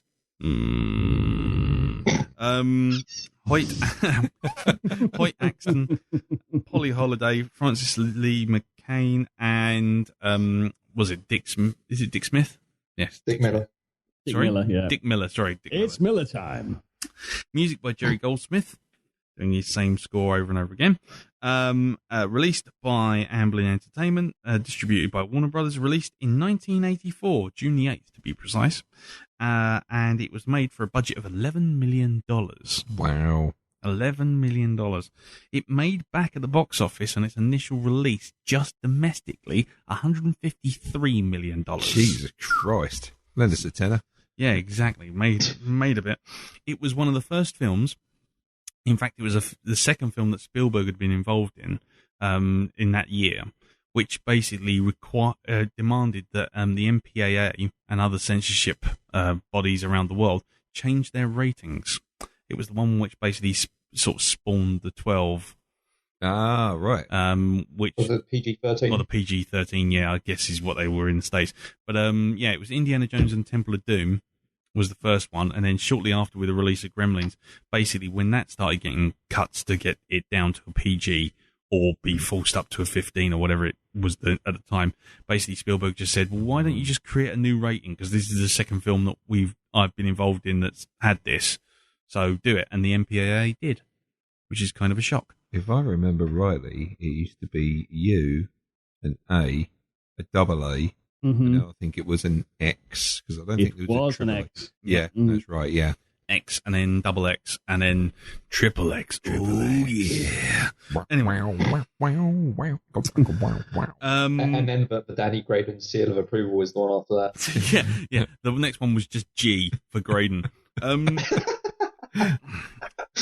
Right. Anyway, the notion of Gremlins was first conceived during World War II, when mechanical failures on aircrafts were jokingly blamed on small monsters. The term Gremlins also entered popular culture as the children's author Roald Dahl published a book called The Gremlins in 1943, based on the same similar idea. Oh, excuse me. Walt Disney are considering making a film based on this, and a Bugs Bunny cartoon in the era had him battling a gremlin on an aeroplane. Joe Dante had read Gremlins, the Dahl book, and said the book had some influence on him. In 1983, Dante publicly distanced his work from the earlier films, explaining our gremlins are somewhat different. They're sort of green and have big mouths and smile a lot, and they do incredibly nasty things to people and enjoy it all the while. The story of Gremlins, the film, was conceived by Chris Columbus, and Columbus's explanation was that the inspiration came from his loft, when at night he would hear what, and I quote, what sounded like a platoon of mice, which would come out and he could hear them skittering around in the blackness. It was really creepy. He then wrote an original screenplay as a spec script to show potential employers that he had writing ability. The story was not actually intended to be filmed until Steven Spielberg took an interest in turning it into a film. Spielberg would then explain, It's one of the most original things I'd come across in years, which is why I'd bought it. After deciding to executively produce the film, Spielberg chose Dante as his director because of the experience with horror comedy. Dante had only just completed, in 1981, The Howling. However, at the time, between The Howling and the offer to film Gremlins, he had also experienced a lull in his career. The film producer was Michael Fennell, who had also worked on The Howling with Dante, and Spielberg took the project to Warner Brothers to co-produce it through Amblin Entertainment. In fact, it was the first film to actually feature the Amblin logo with the boy flying across flying across the moon. The script went through various drafts before shooting script was finalised. The first version was much, much darker than the final film. Various scenes were cut, including one which portrayed Billy's mother dying in a struggle with the Gremlins, having her head thrown down the stairs when Billy arrived by Stripe. Wow. Dante later explained that some scenes made the film darker than the filmmaker wanted. There was also a scene where Gremlins ate Billy's dog, and a scene where the Gremlins attacked a McDonald's, eating the customers instead of the burgers. Also, instead of Stripe being a Mogwai who becomes a Gremlin, there was originally no Mogwai called Striped. Rather, Gizmo was supposed to transform from himself into Stripe the Gremlin. Spielberg overruled this plot element as he felt Gizmo was so cute and the audiences would want to have him presented as the hero throughout the film. The famous urban legend referenced in the film, in which Kate reveals the speech that her father died at Christmas, climbing down the chimney. After the film was completed, the speech proved to be so controversial, and the studio executives insisted upon its removal because they felt it was too ambiguous as to whether it was supposed to be funny or sad. Dante stubbornly refused to take the scene out, saying that it represented the film as a whole, which had a combination of horrific and comedic elements. Spielberg put his foot down and did not like the scene, but despite his creative control, he viewed Gremlins as Dante's project and allowed him to leave it in. A parody of this scene also later features in Gremlins 2. I was going to say, it's great the way they treat that in the second about movie. My father. Yes, we know. Right. Phoebe Cates was cast as Kate, Billy's girlfriend, despite concerns that she was known for playing more risque parts, especially in was it Paradise? Times at Ridgemont High. Yes, Fast Times Ridgemont High, Paradise. I think there's one called Lace as well, where she played a girl who goes and does a few specialist movies. Anyway, Spielberg urged the casting of relatively unknown Zach Galligan as Billy because he saw chemistry between Galligan and Cates during the auditions. I bet he did. Galligan later compared himself to Billy, saying that he was a geeky kid and the film was really kind of a dream to be given to get to do what I do when my character does it and blow up movie theatres in the process. In contrast to Galligan, many of the supporting actors and actresses were better known. Veteran actor Glyn Turman portrayed a high school science teacher whose study of the Mogwai leads to his death. And Dick Miller, who was a regular in Dante's films, was another experienced actor on the set, playing the World War II veteran who gets to refer to the creatures as Gremlins and recount the story of the World War II thing from Roald Dahl's books. Let's move on. Corey Feldman also features as well. Some of the performances were shot on the backlot of Universal Studios in California. Mrs. Deagle's house was one such set, as well as in the opening street scene of Chinatown, which was also the Warner Brothers backlot.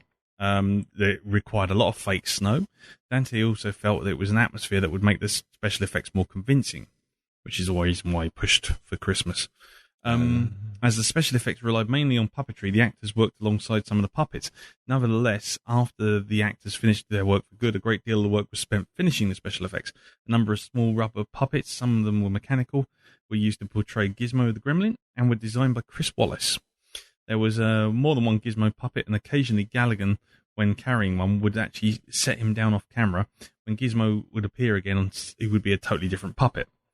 Let's move on. Howie Mandel provided the voice for Gizmo, and prolific voice actor Frank Welker provided the voice for Stripe. It was also Welker who suggested Mandel performing Gremlins. The puppets' lines were mostly invented by the voice actors on set, based on cues from the physical actions of the puppets, which were filmed before the voice work. Then, when developing the voice of Gizmo, Mandel explained that Gizmo was cute, naive, so I had to get in touch with that. I couldn't envisage going any other way or doing anything different with it. The majority of Gremlins' voices were performed by Mark Dodson. And let's move on really quickly.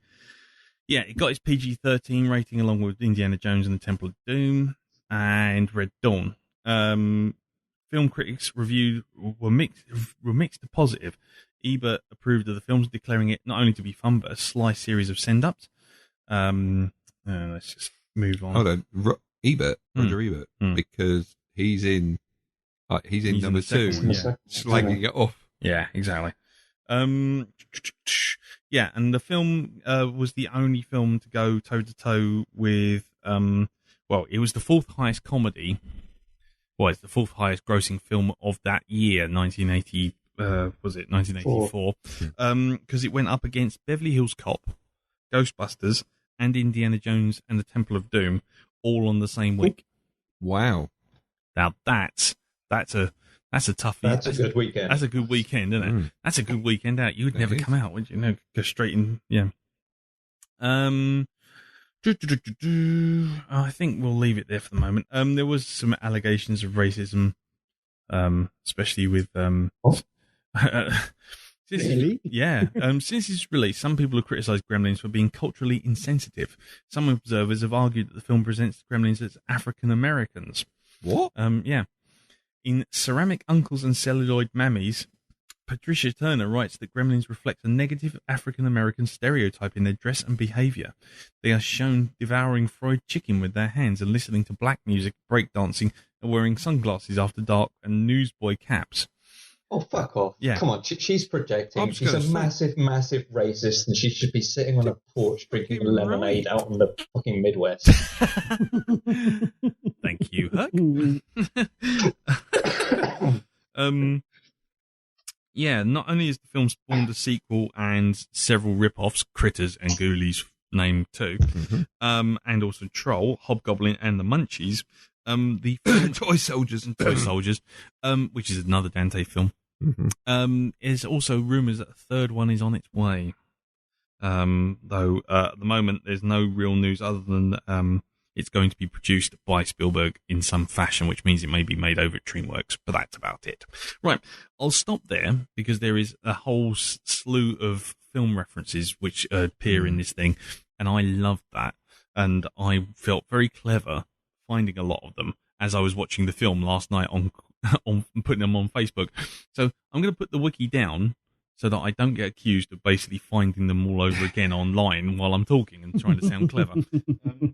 So while I'm doing that, let's go guests first. So again, sorry, Jim, you're part of the team now. Yeah, you're old. So no problem. Herc, what do you think of Gremlins? I haven't seen this since I was about 12 or 13 years old. Right. I remembered it being more like the second one, so I was a little bit surprised. But after the first kind of 10 minutes where I made the conscious decision to just say, oh yeah, it's a live action kind of comic book or cartoon, and just like roll with it. And I just had quite a lot of fun with it. It's just a harmless little film, and I love the special effects and the actual creature effects, and the entire that 5-minute scene in the bar where they're all it's just visual gag after visual gag. It's fucking fantastic. Yeah. And also it didn't help. It didn't hurt that the day that I saw it was also the day that it was just snowing like a motherfucker. So it really got me into the mood for it. So yeah, I had quite a lot of fun with it. Cool. Okay, let's just go around the table then before we get into any discussion with it. So, Jim, what did you think? Well, this was I've seen it many times over the years. It is a film I do revisit normally around Christmas, but it isn't one of those I've watched to death. It isn't like every Christmas it comes out. It's like, every 4 or 5 years it gets dusted off. And I always thoroughly enjoy it. I mean, I still, watching it this time, did strike me. It is a perfect monster movie for kids. Yeah. It's such like, on one hand, it's got all the archetypal kind of sitcom almost style stereotype characters. lots of comedy with the dad's inventions, which I always forget. Then he has a house full of these death traps, and just the whole sort of Looney Tunes sensibility of the Gremlins themselves, which means they can be good monsters, but they're not too scary for the little ones. I always think, watching it this time, particularly like with the scenes with the gremlin in the microwave and the gremlin in the blender, I think it was a shame that this film ended up, like over here, ended up at 15, because, kids love that kind of thing. Oh, yeah. As is proved by the popularity of Itchy and Scratchy in The Simpsons. So, yeah, I thoroughly enjoyed watching it again. It's nice to sort of see a film that is aimed at a younger audience that actually the whole family can enjoy if you're twisted and mental. Cool. And so, Mr. Barnard, what did you think of it? Yeah, I have to say, I don't think this film ever really gets old for me. It's, it's a really great watch. There's some great slapstick comedy in it. And I do like, and this is the things that I must admit, there is something I noticed that I burst out laughing when I'd never actually noticed this before, and it's something that happens in the background in one scene. You've got Peltzer, he's at the conference, and you see him on the phone to Billy. It's the first phone call he makes. Oh, yeah. And in the background, you see somebody sitting in H.G. Wells' time machine, and there's these two people standing in there. And then all of a sudden it switches to Billy, because he's been asked a question, and it switches back to the dad, and the next thing you see is those two people are standing there looking around for the bloke in the time machine, because that's all disappeared. Smoke rising up. It's just a plume of smoke, isn't there, and a brown smudge on the ground. It's like, where the fuck has he gone? So there's stuff like that. And I did like I'm pretty sure it was a cameo by Steven Spielberg riding around in what looked like a Sinclair C5 or something. Yeah, that scene in particular is actually laden with cameos, because in the booth beside him is Jerry Goldsmith. Is it? Oh, yeah. Right, okay. Yeah, and Joe Dante is walking in the background. Right. Yeah, there's and then obviously you got Robbie the Robot. I love that bit where he's standing, and it's the random stuff that Robbie the Robot is coming out. He's actually the first time you see him, he's just walking past and talking. Yeah. But the second time you see him, he's actually quoting lines from Forbidden Planet. Yeah. It's what's coming out of his mouth that kind of, it's a bit like, what the fuck is he talking about? I would not know. My joints do freeze at this temperature. Obviously, of course, bringing back memories of playing the Spectrum computer game that came out, the text adventure, which was also very good. So, welcome to Retro Corner with Darren. Indeed.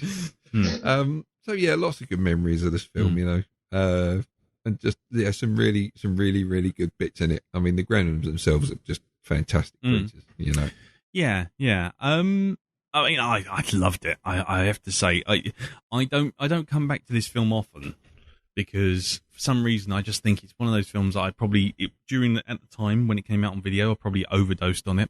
Yeah. Along with Ghostbusters and various other films like that. And I just kind of, with those kind of films, I just leave them and then come back, and I just kind of, it's like revisiting a favorite book or something like that. Yeah. You just slip in, you're like, this is brilliant. But, I this time round, I think that, because obviously the last time I saw it was probably sometime in the sort of mid to late 80s. And just watching it again now, firstly, I was struck by how well done the animatronics were. They were really nicely handled. I notice you've got the Blu-ray. So how does the transfer come out? Transfer's superb. Yeah. So because of course in some films when you see them on Blu-ray, they look a bit crap. They're really old. Yeah. You see all the cracks and God knows what. The only thing I think that kind of shows up the animatronics to be what they are is there's a couple of close-ups on Gizmo where his irises clearly aren't changing based on the light, right? Which is obviously just me being picky, I think, because it's like, I'm looking at these big bloody great irises, and then all of a sudden there's a flash of light, and they're still sort of like doll's eyes. Yeah. But that's it's of its time. You can't really criticize that sort of stuff. I mean, I'm sure if they had the ability to do it at the time, they would have done. Yeah. But I enjoyed that. But then what I really enjoyed was literally this whole film is a film geek's love letter to film. It's just from literally from the posters on his walls to Billy's walls to to the way that all the characters all act, and especially there's like Elmore Leonard nods, with the gremlin in the bar with the trilby hat going, with the smoke, to the Clark Gable racing film To Please a Lady when Gizmo's in his little car racing around, to bloody Empire Strikes Back when Stripe's firing stuff. Yeah. When he's firing stuff at Billy at the end, and Billy's swinging the bat. Oh, it's right, literally shot for shot with Vader doing all that junk at, when he knocks Luke out the window. Yeah. It's that shot. It's literally that shot. Did you notice, by the way? There's so much stuff like that, yeah. There's something quite major in there, I thought, anyway. I mean, correct me if I'm wrong, but I'm pretty sure the layout of the town is the same It's one Back that you to the see. Future. No, it's not Back to the Future. It It's is. It's Frank Capra's It's a Wonderful Life, because they show you the scene from it running down the street. If you look, the shops I'm pretty sure the shops are almost the same. Yep. But the actual square is on the Universal lot, and So it is from Back to the Future. It is the Back to the Future. Oh, yeah, right, okay. which was actually the next film filmed on that lot after Gremlins. And before that, it'd been a Twilight Zone episode called Where Is Everybody? It'd been, which is probably why it was in there, because Dante loves the Twilight Zone. He loves the Didn't Twilight he do Zone. the Twilight Zone movie? He did the Twilight Zone movie. Yeah. And he also did not only the Twilight Zone movie, but he also did the section Nightmare at 20,000 Feet with a gremlin on the wing, which is in itself based on, which is based on that urban legend from the Roald Dahl thing of gremlins getting into the airlines on the bombers. Yeah. So the whole thing comes like full circle. It's just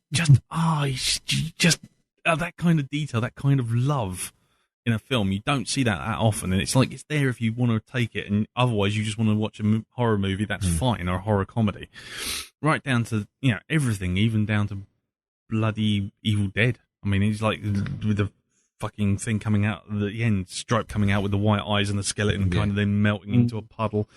Just movie reference after movie reference after movie reference. Even like in the cinema, you walk past the cinema and it's got two films playing. It's got one called A Boy's Life. Yep. And the other one's called Keep Watching the Skies. Yes. Yeah. Which? A Boy's Life is the working title for E.T.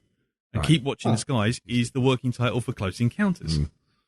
I did say that to Laura. It's like I'm just sitting there going, oh my God, this is just glorious. This is just, it's just film fan wank from start to finish. Posters for The Howling, quotes from Indiana Jones, just sequences that were filmed to look like other sequences. Rambo turns up in it. There's that poster which has the obviously the exact same font as Raiders. Yeah, that's right.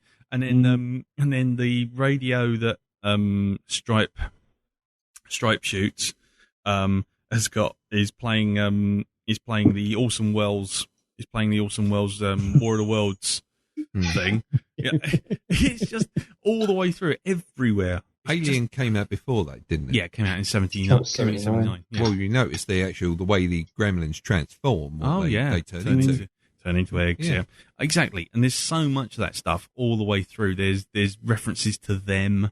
There's a poster on Billy's wall for them. There's Invasion of the Body Snatchers. The Blob with with the whole thing coming out the cinema. I mean, it's all there. It's just amazing. I just literally sat there with a big cheesy grin on my face all the way through it, going, "This is just brilliant. Just so much fun." Even things like when he's sitting in the bar, when Billy's sitting in the bar, and he's doing his little pictures, and there's that guy sitting beside him going, "Those are quite good." And he goes, "Oh, thank you very much." And he gets up and he sort of says, "Excuse me, Mr. Jones," and he kind of walks past. Yeah. That's Chuck Jones. It is? The director of Looney Tunes. Jesus. The director of Looney Tunes cartoons that were worth a damn. It's just like, so good. It's just, I could just pick this film up and give it a big cuddle. And anyway, goes on. I love this film. I absolutely love this film. I didn't know if I would by the end of this. I thought the animatronics might take me out of it. I thought some of the action might take me out of it. Some of the odd racial stereotyping with the Chinese man in the shop might take me out of it. But actually, no. It's a good, proper, dark, comedic horror film. It's not scary per se, but it's that whole high tension of things. Can I just say also something I noticed was you know the science teacher in that? Yeah. I thought he looked a bit like Robert Picardo, right? Yeah. And of course, in the sequel, we have Robert Picardo. Yes, yeah. Well, Robert Picardo turns up in most Dante films. He's in Inner Space as the cowboy. He's in a number of others. He's in what's it, Matinee? But no, the other actor you probably wouldn't know was in there, but is another reference. Yeah, is Michael Winslow. Is in the Mr. Voices from the Police Academy movies. Yeah. He does like half a dozen of the Gremlins. Does he? Yeah. Wow. So all those things, and then like the voice of Robbie the Robot. Yeah. Actually, his movie, which was Emo the Hero, which is played in the school. What's his name? Yeah. When they were doing the science lesson and they're talking about blood. Yes. And heart. Yes. That's starring the guy who plays Robbie the Robot, the voice of Robbie the Robot. Is it? Yeah. And then, on top of that, he turns up as the reporter at the end on the telly. It's brilliant. You were absolutely spaffing your geeky little pants. My geeky little pants exploded in a ball of desire, like the likes of which I haven't seen in years with this film. Steady on. I literally had to take them off before they dried, or I would have serrated my legs off.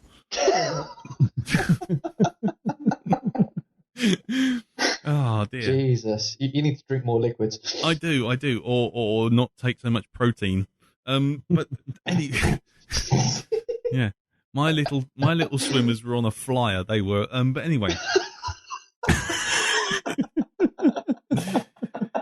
So, you had so much fun with this film. By the end, you were practically shooting Saul. I was literally. It was all you could hear was.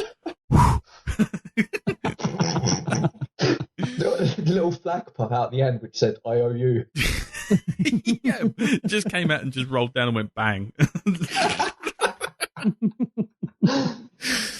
So anyway, yeah, let's. There's Wizard of Oz references.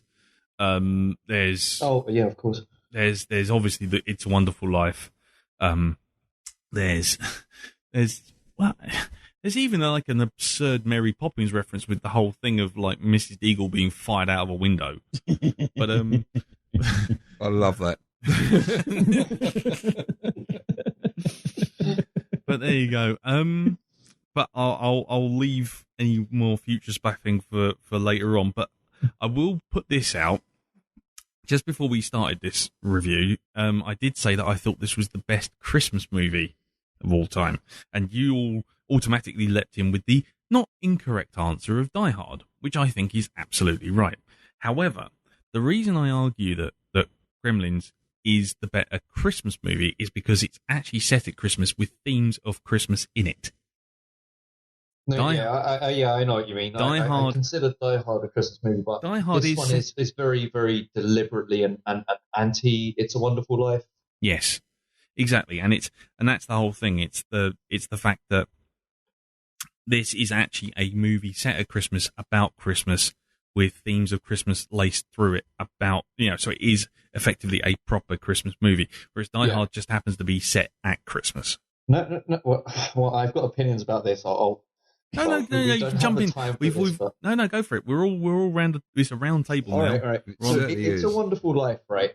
He tries to kill himself. The angel comes down, and he basically shows him how shitty the world would be without him, right? Mm-hmm. And then the end of the movie, the day gets saved by everyone chipping in some money so that the bank doesn't foreclose on his house, whatever, right? In Die Hard, he goes up against all these opponents. He realizes how important his wife is to him. And then the thing which finally kills Hans Gruber is he's hanging onto Holly's Rolex watch given to her by that douchebag Ellis in his coke habit. And McClane unhooks the watch, and that's how Hans Gruber dies. So It's a Wonderful Life. The main character learns how great he is, and then capitalism saves the day. In Die Hard, he learns how important family is, and the rejection of capitalism saves the day, which is why Die Hard is a better Christmas movie than It's a Wonderful Life. I rest my case. You are a god, sir. Whose pants was spaffing with geeky delight? This is why I had that extra pair of long johns. They weren't long johns, were they? They were boxer shorts when you started. Anyway, right, but that still doesn't make it better than Gremlins. No, as a Christmas movie, I do understand. Gremlins definitely works better. Yeah, I don't think you can compare Gremlins and Die Hard. No, I'm not saying to compare the movies directly. I'm just saying when people say Christmas movies, Gremlins gets kind of left by the wayside because everyone jumps in on Die Hard to say that Die Hard's a Christmas movie, so that's the coolest Christmas movie, and that's cool. Absolutely right. Well, maybe Brilliant. It's because Die Hard is on just about every other week on television, and Gremlins isn't. No. So people this is why people don't mention it, because I think they forget it. Well, I think the acid test is, though, you can watch Die Hard at any time of the year. Whereas a film like Gremlins really comes into its own on a cold December night in front of the fire. Yeah. Exactly. Oh, yes. Exactly. So, brilliant. Moving on from my pointless point to point out that it is a Christmas movie. So let's go around the table a bit. Who thinks this? Has anyone got any problems with this film? As a zoologist, click. Right, Oh, he's gone off. Who I want to point out as a fun fact is Mayor Royce from The Wire. Like everyone, anytime they found out an interesting fact about the Gremlins or the Mogwai, they really take it in their stride. They're just like, cool. Like the science teacher, he's smart enough to be playing a video about I think it's Bergman's law, which is about the heat loss and the surface area to volume ratio. So he's a smart scientist. When he's confronted by an animal which reproduces by being doused with water and which grows at an alarming rate and which shouldn't be fed after midnight, he's just so chill about it. He should be absolutely spaffing his pants. He would make an entire career out of publishing article after article about these things. Yeah, and they've got reptilian qualities. They've got maybe metronine qualities, and they've got hair, which means they're at least to some degree mammalian. A zoologist would cream himself inside out, and he's just like, yeah, let's see what happens. Yeah, why not? Well, he's a horror film scientist. When you douse them in water, there's frigging lights that come out of them. Bioluminescence. How is he not excited about that? You clearly are, because you're bashing the table. We can hear this. Wait. And another thing. It's also a creature that goes from being what is in essence a mammal to a lizard. So it jumps that sort of barrier as well. Just because it's the greatest scientific discovery of their time, and they just wank it all away. Yep. Well, he's a small town scientist, and he's a horror film scientist. So let's not forget that. Let's not forget that anyone who's a scientist in a film that requires having monsters is normally either malicious, dull, dumb, or likely to be foolish and irresponsible with the power in his hands. He was all of them. I can let it go, but as a zoologist who's recently, because I've been to 3 conferences in the past month, and I've been exposed to the whole kind of mentality of publishing and all the little controversies and little rock star diva personalities that go along with it. I find it hard to believe that he wouldn't just be extremely excited about being able to just do the rest of his academic career publishing articles about this thing. Well, you should actually do that. You should actually just get a couple of pictures of Gremlins and just turn up with a paper, publish it on a Gremlin. Our lab's actually going to do a paper. I don't know where we're going to get it published. We're going to do a paper about the phylogenetic distance of various Pokemon. So stay tuned. Your tax dollars at work, people. Nice to see you putting that knowledge to some really good use. How about reloaded? Are you also going to go to a physicist and try and work out how to fold space-time so you can fit 1,000 Pokemon into a Pokeball? But anyway, So, what about... Anywho, moving on. I choose you. Exactly. And how do you choose just by talking You to a ball? chose poorly. Okay, moving away from moving away from David Attenborough. Anyone else got any problems with Gremlins? Well, on a similar note, it did strike me this time when Billy gets the Mogwai and his dad gives him the instructions. He says, don't get him wet and don't give him anything to drink. And I think, oh Christ, what does it live on? It must drink something. Also, they're drinking beer in the bar as well, so obviously that's fine. Yeah, but that's alcohol. It's not pure water. That's shut up. That's why. That's as far as I'm stretching it. I know it seems like I'm being down on it. It's just the kind of thing you nitpick, but it didn't detract. No, I mean I expected nitpicks, but I mean I've got one major one, but we'll talk about that in a sec. But carry on, Jim. Is there anything else? The other thing, I must say, I am very undecided about the Phoebe Kate story. I mean, when it comes on, what it says to me is toilet break.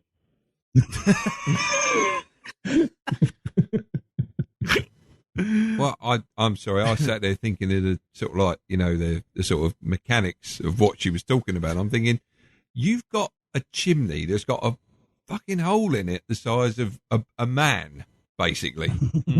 I'm surprised you don't get all kinds of shit falling down there. The thing I liked about that was she ends her little monologue with, and that's how I found out Santa wasn't real. Because I thought that the take-home message of that is that Santa doesn't exist. It's not that funny your father's dead. Yeah, exactly. Yeah, So I kind of took that as part of the joke because I really liked it. Well, exactly. That was the bit that made me laugh. It was just like, and that's how I found out. It was like, oh, so that's your burying the lead. And that's the that's burying the lead. That's right there at the end. There's your punchline. Yeah. But Anyway, carry on, Jim. Sorry. Well, it's one of those. It's kind of the other thing that struck me is kind of like, if they're in this small town and that happened, wouldn't everybody know that story? It's not the kind of thing that happens every day, is it? Knowing how kind and lovely children are. Oh, yeah. Yeah. They wouldn't be sort of pointing out chimneys to the young Phoebe Kate saying, wave to daddy. Yeah.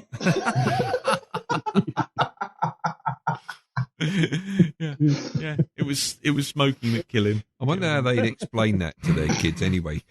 I've got something to tell you about Daddy. He's gone off to visit Dick Van Dyke. He went to live on a farm. Oh, God. Anyway, anything else, anyone? One of the sheriffs is Mike from Breaking Bad, but with hair. Oh. Yeah. Fun fact. There you go. Silence was the stern reply. Darren, what about you? Any problems with it? Yes. I don't think I really have got any sort of like, sit there and make me sort of roll my eyes or anything like that. No? No. I mean, there's no, nothing at all. It has cutesy torture in it as well. Where it takes like, the sort of the sad little dog and strings him up. Yep. Sort of with the fucking Christmas light. Yep. It's kind of, we're not pulling our punches here. They'll just terrorize anything. Yeah, that's it. Yeah. Once it's like, it's that old rule. Once you kill a kid, all bets are off. Yes. It's the same sort of thing. Once you string a dog up, that's it. Indeed. Yeah, the one problem I had with it, and it was only a little problem, these are nitpicks. So don't get me wrong, I love this film. But one nitpick, right? What do they replicate through? What makes them replicate? Water. What's snow made out of? Yep. Water. So basically, snow doesn't just stay completely frozen, does it? No. So every step that they made across the street would have resulted in 1,000 more gremlins. Mm-hmm. Yeah, there is another scene. Shut up, that's why. There is another scene that's like that. Yeah. Okay. It's where Stripe is standing over the fountain. You can quietly see that he's getting covered in water, and it's like he's nothing at all. Nothing at all. Not a jot. So, on the subject of, the person you read out on Wikipedia reading too far into things and talking about racial stereotypes and all that bullshit. Yeah. On the subject of reading too far into things, do you think this is an allegory for Christian chastity? Because if you get them wet, they reproduce.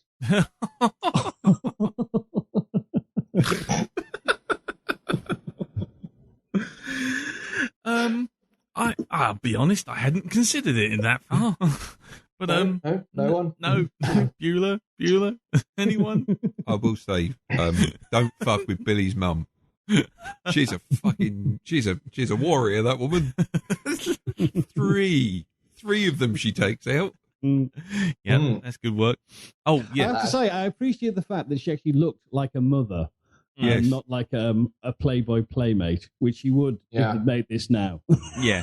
Or if it was the she had proper 80s hair. Yeah, I was going to say if it was the family from Poltergeist, she would have been down to her pants by that point. Yeah. But that's due for a rewatch. Just for that scene. Well, I'll roll over the roof again. Oh, look, she's fallen into a bath of custard. Again. Retrades her famous role. I've never wanted to be a ceiling so much in my life. But no, I mean, I just thought it was the whole film was just like Looney Tunes meets Evil Dead. It was just that kind of lunacy. It was just great fun. I know, and there are nitpicks. I mean, the biggest one of all is don't feed them after midnight. When does that rule stop happening? When does that rule actually stop happening? Is it just don't feed them after the sort of like the hour of midnight? Because I don't know. That just seemed a bit. Yeah. Anyway. Yeah. One man's after midnight is another man's before midnight. It's very badly delineated. Yeah, exactly. But apart from that, it was good. I really enjoyed it. It's after 8 syndrome. When are you safe to eat those biz chocolates? Yeah, after 8. Well, after 8 in the morning. Did anybody else after 8 something else? Anybody else like that bit where all the gremlins just come out of the fog in a great big gang? Yeah. I mean, I know it's like stop motion animation, but it was just like, oh shit! It's just all suddenly come out. Exactly. See, I couldn't. I tried looking around on Wikipedia and all around the internet. Was there stop motion in it? I mean, sometimes it looked like it, but according to the internet, it was all kind of animatronic puppets. Most of it was rod puppets for the scenes when they were walking. But for that scene, it was animatronic. A lot of it was animatronic. It was stop motion animation. Yeah, okay. It wasn't, but it was obviously stop motion animation was really expensive at the time. I mean, fucking hell, and it still wasn't that convincing at that time either. So to do anything like that would have cost absolutely tons, and they would have taken longer than the rest of the film put together, I would have thought. But yeah, I mean, I don't know. I mean, I didn't think there was an awful lot of stop motion in there. A lot of it was rod puppets. Lots of it was hand puppets as well. But it was all. What I really appreciated with that was it was all well staged setup stuff, so that you had a reason for the camera to move away to give you a totally different gremlin done in a different way. Yeah. It was really nice. Those gremlin models were fantastic. Yeah, the design. The design, because one minute you're sort of looking at them and you're thinking they're comedic, and next minute you're thinking, Christ almighty. The detail. Yeah. And they are all different, as you say. Yeah. No, they've all got like their own kind of personalities and characteristics. Like you look at the scene in the bar, which really is absolutely wonderful. And that there's maybe 20, 30 of them there, but you can kind of distinguish between them. It's just such a wonderful little scene. I was really just quite happy to go back to watching again and again. Yeah. And I did especially, I especially like the gremlin in the trench coat who gets Phoebe Cates' attention and just flashes her. Doing his flasher. Yeah. And then you see him later on in the front row of the cinema as well. but he's got his hands in his pocket still. So he's not holding the popcorn. He's not holding popcorn. But yeah, go on. From the bar scene, there's one moment which I still feel confused about. They're all playing poker, and one of the gremlins has an ace hidden behind its ear, which implies they have a value system identical to our rules of poker, which raises more questions than it answers. Oh, for God's sake! You do know they were in the tableau of that famous picture of the dogs, dogs sitting around playing poker. Yeah. Oh, really? Terrifies Simpson. Yeah. See, another geek spaff. Woo! Save yourself, sir. Do you want a cigarette? Yeah, I think I might go and have a little lie down. Darren will carry on from here. I'll just go and have a 10-minute nap, recovery. Lee will be in his bunk. Yeah, but also the initial setup for that scene evolved from the fact that Dante actually wanted to recreate the cantina scene from Star Wars. Oh, right. But then what happened was it got more and more out of control and more chaotic, and eventually they just abandoned the idea entirely.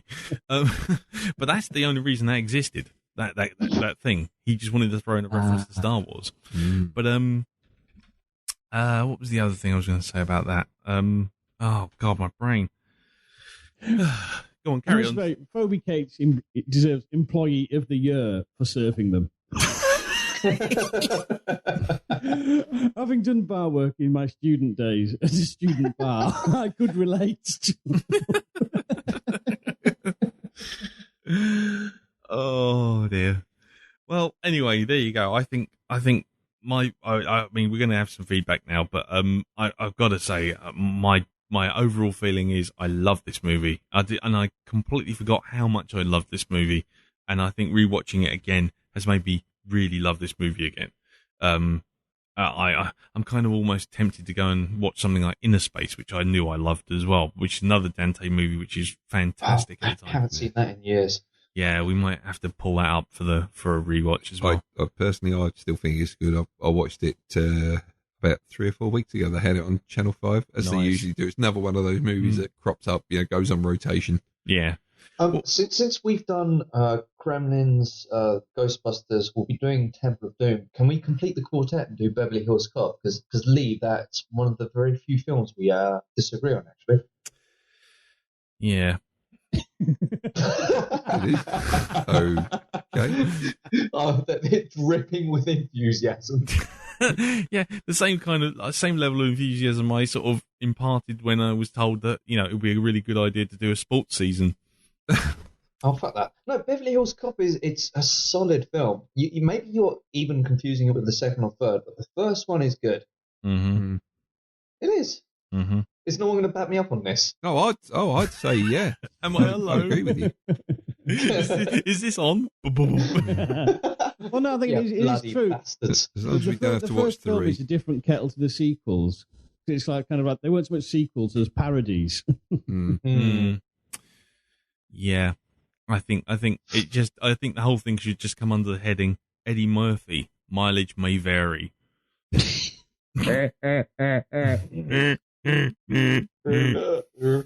Moving on. Yeah. Sounded like the Fat Boys Now That We Found Love played on 72. Yeah. Now that we found love. But anyway. I do like the line in that, though. I've got to pay for my 2 little daughters, Monique and Unique. What?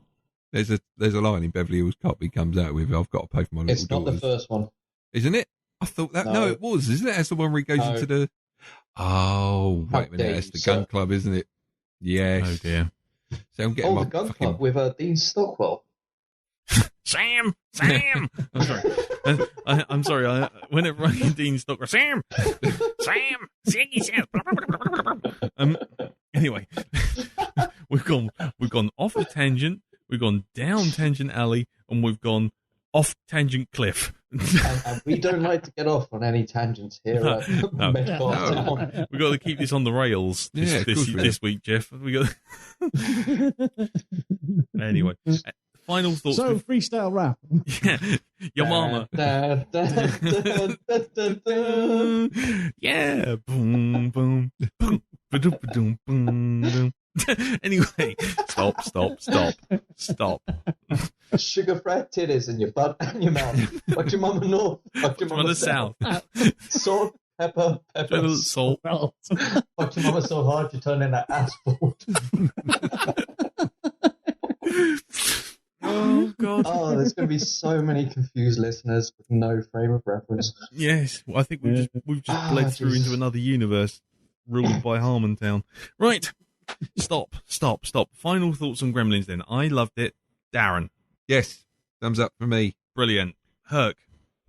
It's a joyful, harmless, delightful little film.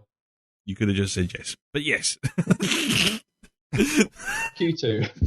It can't be any fun being a scientist and going to the movies. No, none at all. You can't do that. Well, you watch Primer and go, that makes sense. Yeah. Or you watch Gravity and you're, what's it, Tyson, and go, Neil deGrasse Tyson. Okay, don't worry. It's called Falling with Style. Anyway. And finally, Jim, what do you think of Gremlins? Final thoughts? I loved it, and what struck me on this viewing was it's a very timeless film. Unlike a lot of 80s classics, which just scream, hey, I'm from the 80s, because Dante creates this whole little suburban world that's packed with these references and classic nods to this, that, and the other. It has achieved a timelessness, which makes it a true classic. Yeah, I agree with that. That's absolutely brilliant. We should have stopped Herc talking a long time ago and just got you speaking.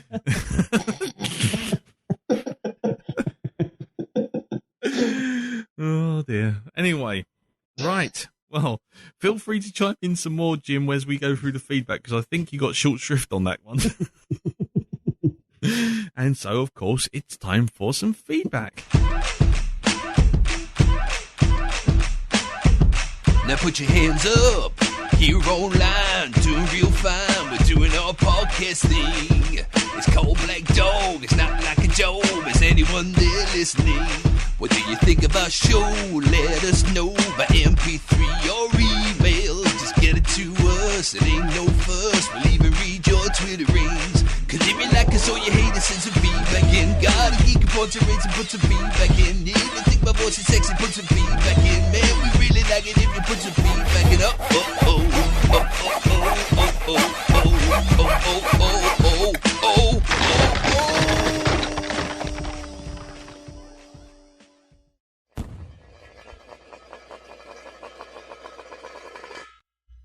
Right. Okay. So feedback. Let's start with a piece of feedback I have here, which is from Martyn Jones.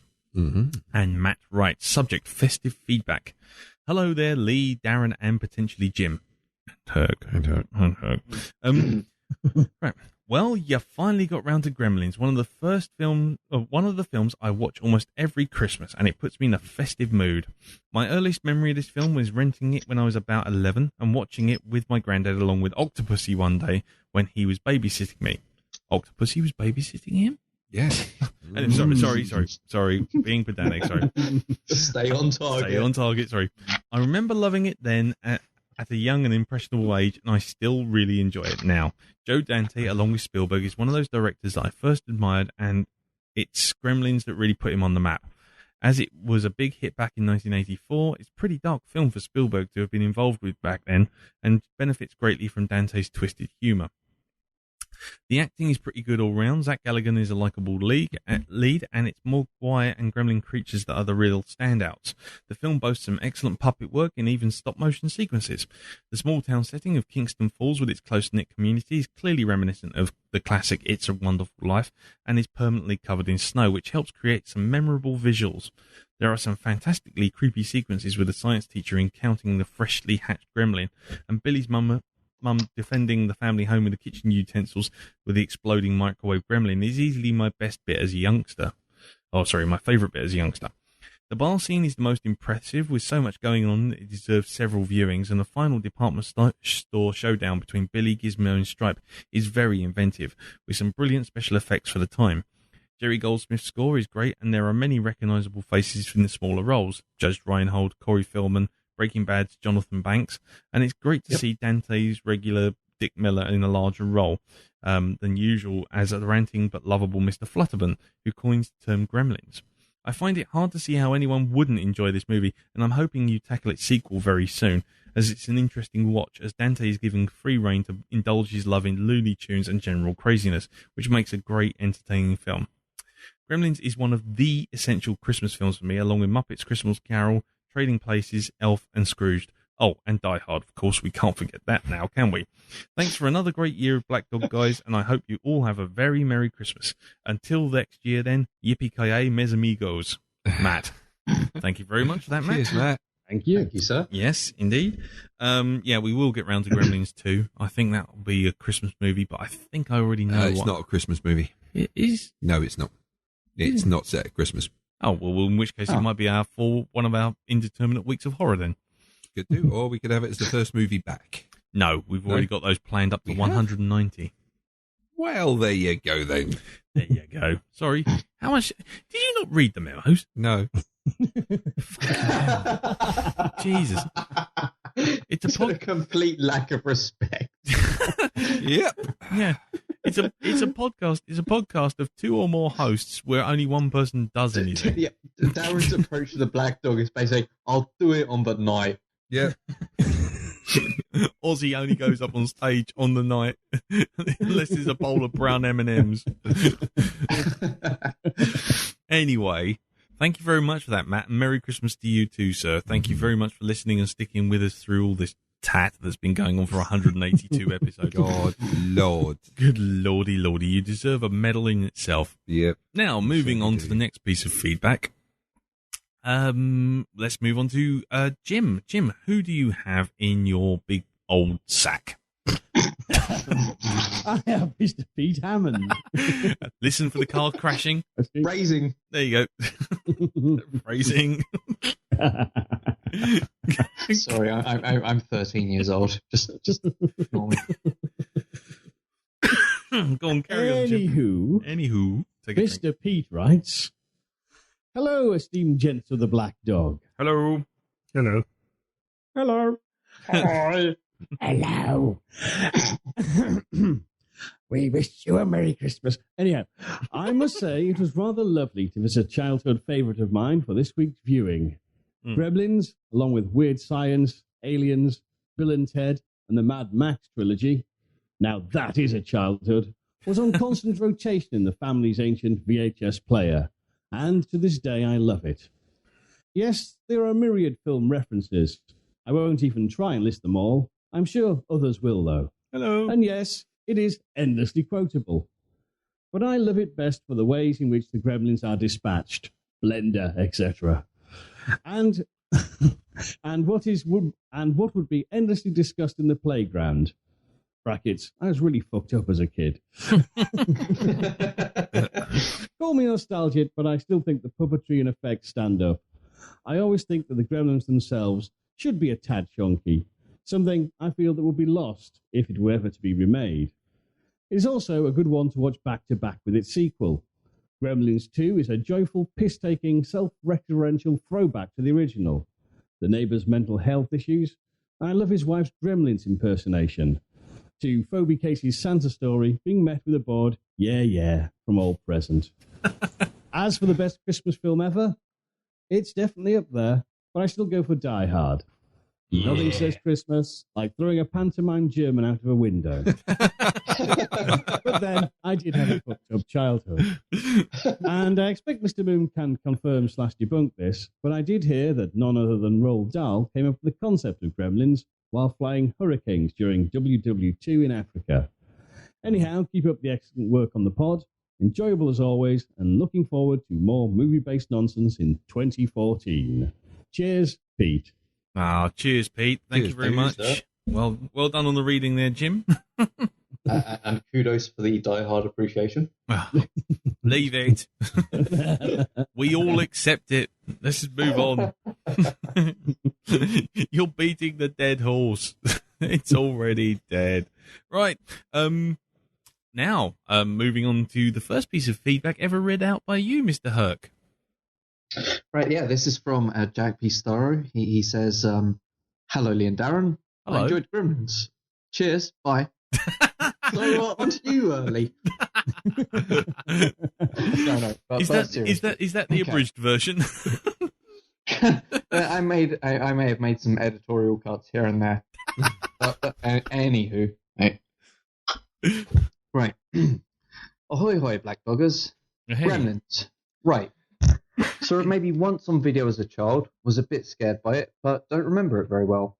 Remember Gremlins 2 better, actually, which my sister took me to see in the cinemas, and I believe I quite liked it, although I think the common orthodoxy now is that it's supposed to be shit. Whatever.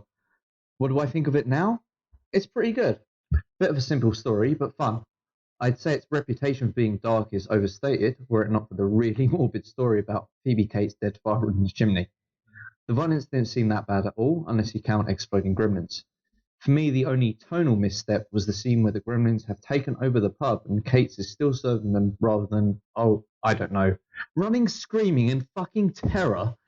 The goofiness quotient in that scene was just a bit ratcheted up compared to the rest, but I can't hate on it much because I kind of adore the gremlins themselves, as I've always had a bit of an obsession with small troublemaking creatures in both life and fiction, which are disproportionately vicious and anarchic, from real Tasmanian devils to Anima, the drummer from the Muppets. Animal. Yeah, that's a typo. I think my biggest props of the film, though, go to the puppetry effects, which are some of the best practical effects I've seen in terms of character expressiveness, particularly on Gizmo. I assume there were combinations of puppetry, oversized ones for close-ups, animatronics, and perhaps even a smidge of stop motion. Whatever the techniques, I was astonished how alive and emotive Gizmo seemed, especially in the scene where he first gets wet and falls flat screaming in abject terror, with all the conviction of a crippled dwarf about to be raped by one of Mengeler's Dobermans.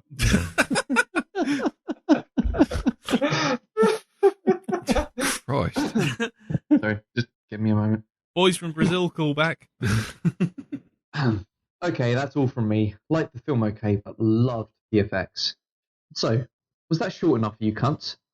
P.S. Closing out my first year-ish of dogging, I just wanted to say a genuine thank you for a lot of entertainment and a feeling of participation and a fun community of sorts. And because I don't think it gets said enough, I wanted to express that I really appreciate the effort you put into the parody songs at the beginning of most episodes. They unfailingly raise a hearty chuckle and are often the highlight of my podcast listening week. Merry Christmas, bitches! Hey, thank you very much for that, Jack. Yeah, cheers, Jack. And thank you, Herc, for reading that. And as far as the intros are concerned, we do them because we care. Yeah. Under duress. Yeah, under duress. 182 of them, and we're kind of, ugh. But it's good to know that people like them. Indeed. And the way that Jack just phrased it, it makes it sound like he listens to the intro and then switches off. I remember many, many, many thousands of years ago when we first started this podcast, somebody said to us that those parody songs, you won't be doing them after about 20 episodes. No, 6, I think they go. Is it 6? Yeah, they said 6 episodes and we'll clap out. Like, this is the point we just need to edit in the song, How Do You Like Me Now? How you like me now? How you like me now? Anyway, back to the feedback. Yes, thank you very much for that, Jack. And thank you, Herc, for reading it out. I mean, there's not a lot to add to that, is there? I mean, it's he likes the effects, but he likes Gremlins 2 more. Does anyone actually hold truck with the fact that Gremlins 2 is shit? I don't personally, but I have. It has somewhat been dismissed in the canon of film lore, I think, and unfairly. Yeah, I mean, from what I remember, Gremlins 2 was a very, very deliberate satire on the way 90s media was heading. So I think watching it back now, as cynical as I am at the moment, I think I'd appreciate it a lot more than I did as a kid. After we'd actually watched it indoors, we switched the TV over and it was playing. The Gremlins. Well, after Gremlins, we watched Gremlins. They switched over the TV to Channel 5. Channel 5, the home of regurgitating movies. And it was on there. Gremlins 2 was actually shown. Oh, you're making me nostalgic. Yeah. I think if from watching the 20 minutes we watched of it, I I think if it's guilty of anything, it's sometimes guilty of forcing a joke. It's like, this is funny. This is funny. No, really, this is funny. And look, this is self-referential. This bit here, look. It goes look at this. meta. Look at it. Yeah, exactly. Yeah. I'm not saying you should notice it, but I'm going to stand here like Nicolas Cage on the Rock and hold up the two flares while the planes come in overhead and shit like this. And notice me. Yeah. I haven't seen Gremlins 2 since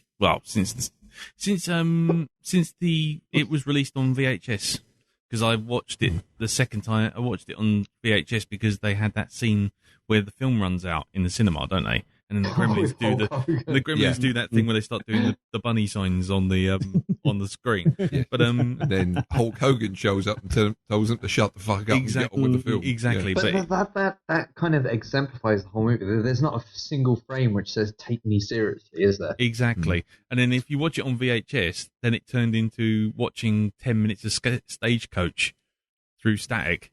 John Wayne's Stagecoach. Yeah. Yeah, it's a completely different cut of the film on VHS. So there you go.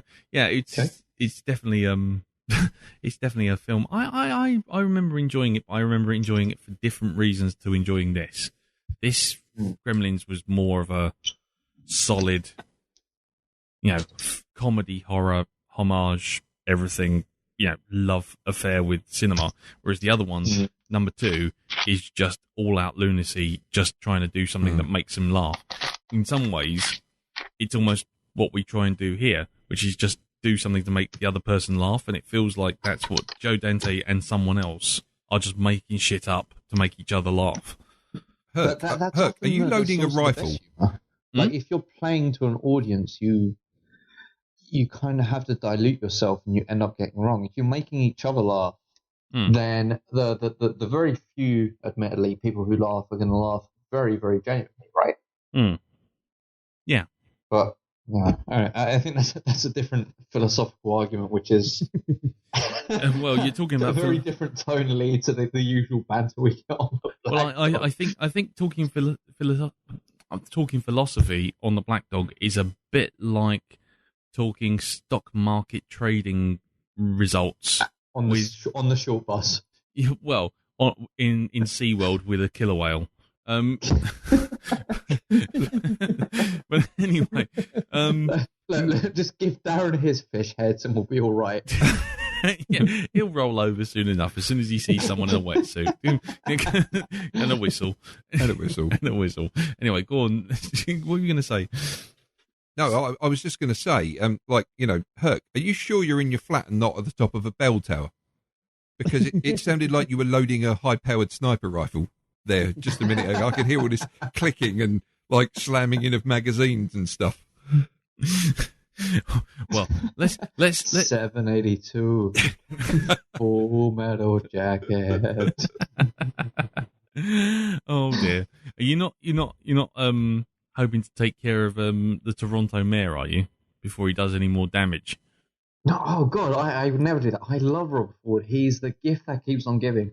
Did you guys hear the Air? No, oh boy, you got to hear this. Have you guys heard the Air Canada story? No.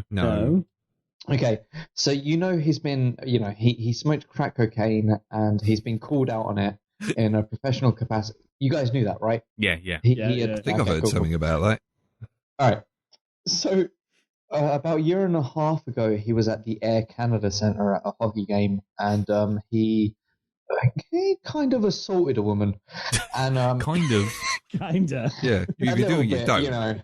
He dabbled, right? So he had this press conference after where he basically said, "I promise you, this kind of thing will never happen again." So about a month, 2 months ago, he was, being called out for his abuse of crack cocaine, and he was giving his usual defense, which was, "I must have done it in one of my drunken stupors." And it's understandable. When I get in a drunken stupor, I spell shit wrong, I mispronounce shit, and I tell my friends I love them.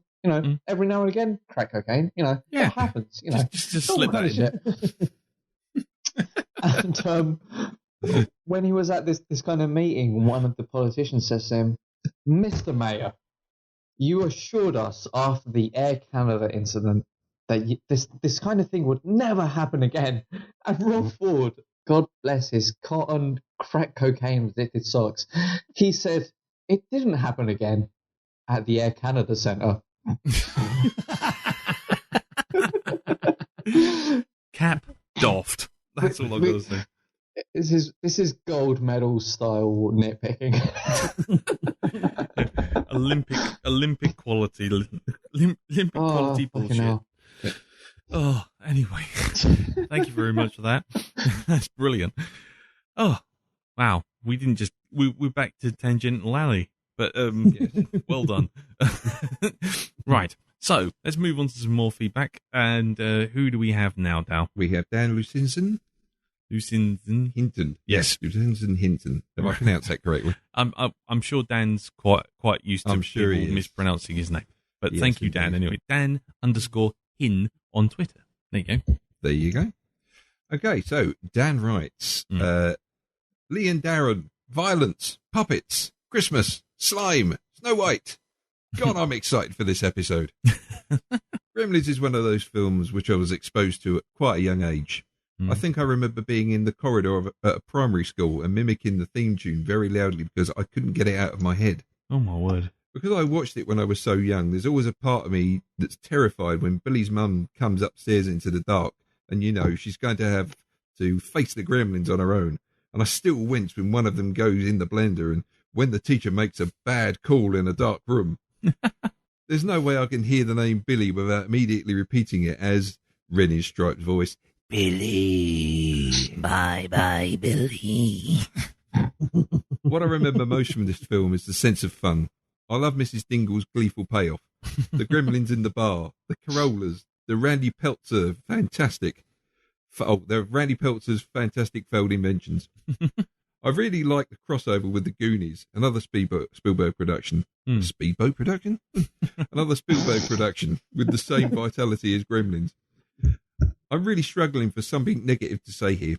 Perhaps the Chinese Mogwai owner is a lazy stereotype, and there are some bizarre character signatures in the score, particularly the synth for Mrs. Dingle, that just sound weird. Although I wouldn't describe it as a masterpiece, in my opinion, Gremlins is a genuine classic, genre classic that embodies the Spielberg era completely.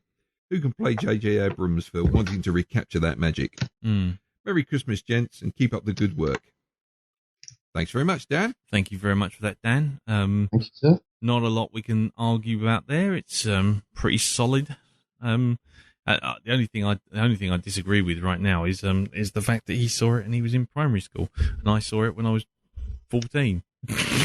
I'm still so very and it's not even the fact that he did it in primary school. It's the fact that I feel old. The Blackdog 182, so very tired. Again with the Klingons. My life already. Okay, well, thank you very much for that, Dan. Well done, sir, and glad you are still enjoying the cast. Even if it is two doddery old codgers talking. 3 now. The gym's on.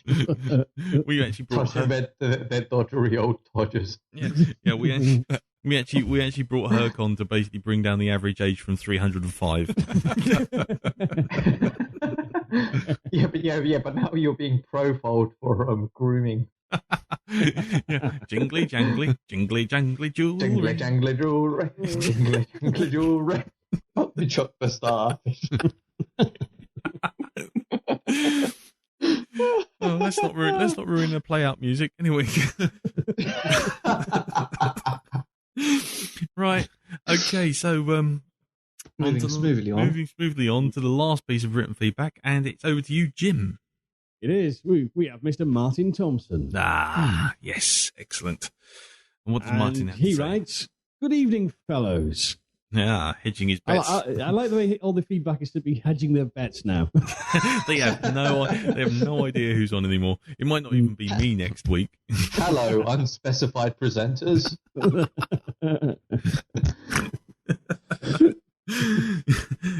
Go on, carry on. Anyhow, Martyn writes, It might be hard to believe, but last night was the first time I've seen Gremlins all the way through. Oh, my word. Huh. Wow. I was too young when it was first released, and it became one of those films that either I wasn't allowed to see, or, never really being into horror, I just avoided, particularly since I heard there was a scene in which a gremlin was microwaved. I do remember the sequel coming out, although I never went to see it. Gremlins is one of those films that has become a true classic, so I was aware of the concept, Gizmo, the creepy Chinese guy, the earworm of a theme tune, and of course, the 3 rules. Watching it through, I really enjoyed it. This film was fun in a way that movies just don't seem to be anymore, and there are so many lovely details, such as the dodgy inventions, the Christmas films playing in the background, and the mythology of it all. The Gremlins themselves may seem creaky by today's standards, but they still hold up, and are imbued with such personality that makes them instantly memorable monsters. The film even sets up a few villains, all set to get attacked. Billy causes a surprising amount of damage too. Anyway, I really enjoyed it. Merry Christmas to you all, and see you in 2014. Brilliant. Thank you very much there, Merry Martyn. Christmas, sir. Yes, indeed. Merry Christmas, everyone. God bless us, everyone. I miss you most of all, Scarecrow. I don't know why Tiny Tim is drunk and Irish, but I've just rolled with it. Yeah, you should have been here for the Daredevil film. You could have done Bullseye. Anyway, Where's my fucking costume? Yeah, Look, I'm full of self-loathing, but I'm not that much of a masochist. Well, thank you very much for that, Martyn. Much appreciated, and thank you everyone for sending in your written feedback, not just now, but basically all through the year. Totally appreciated, and thank you for sticking with us through thick, thin, intros, no intros, irrational schedules, and all sorts.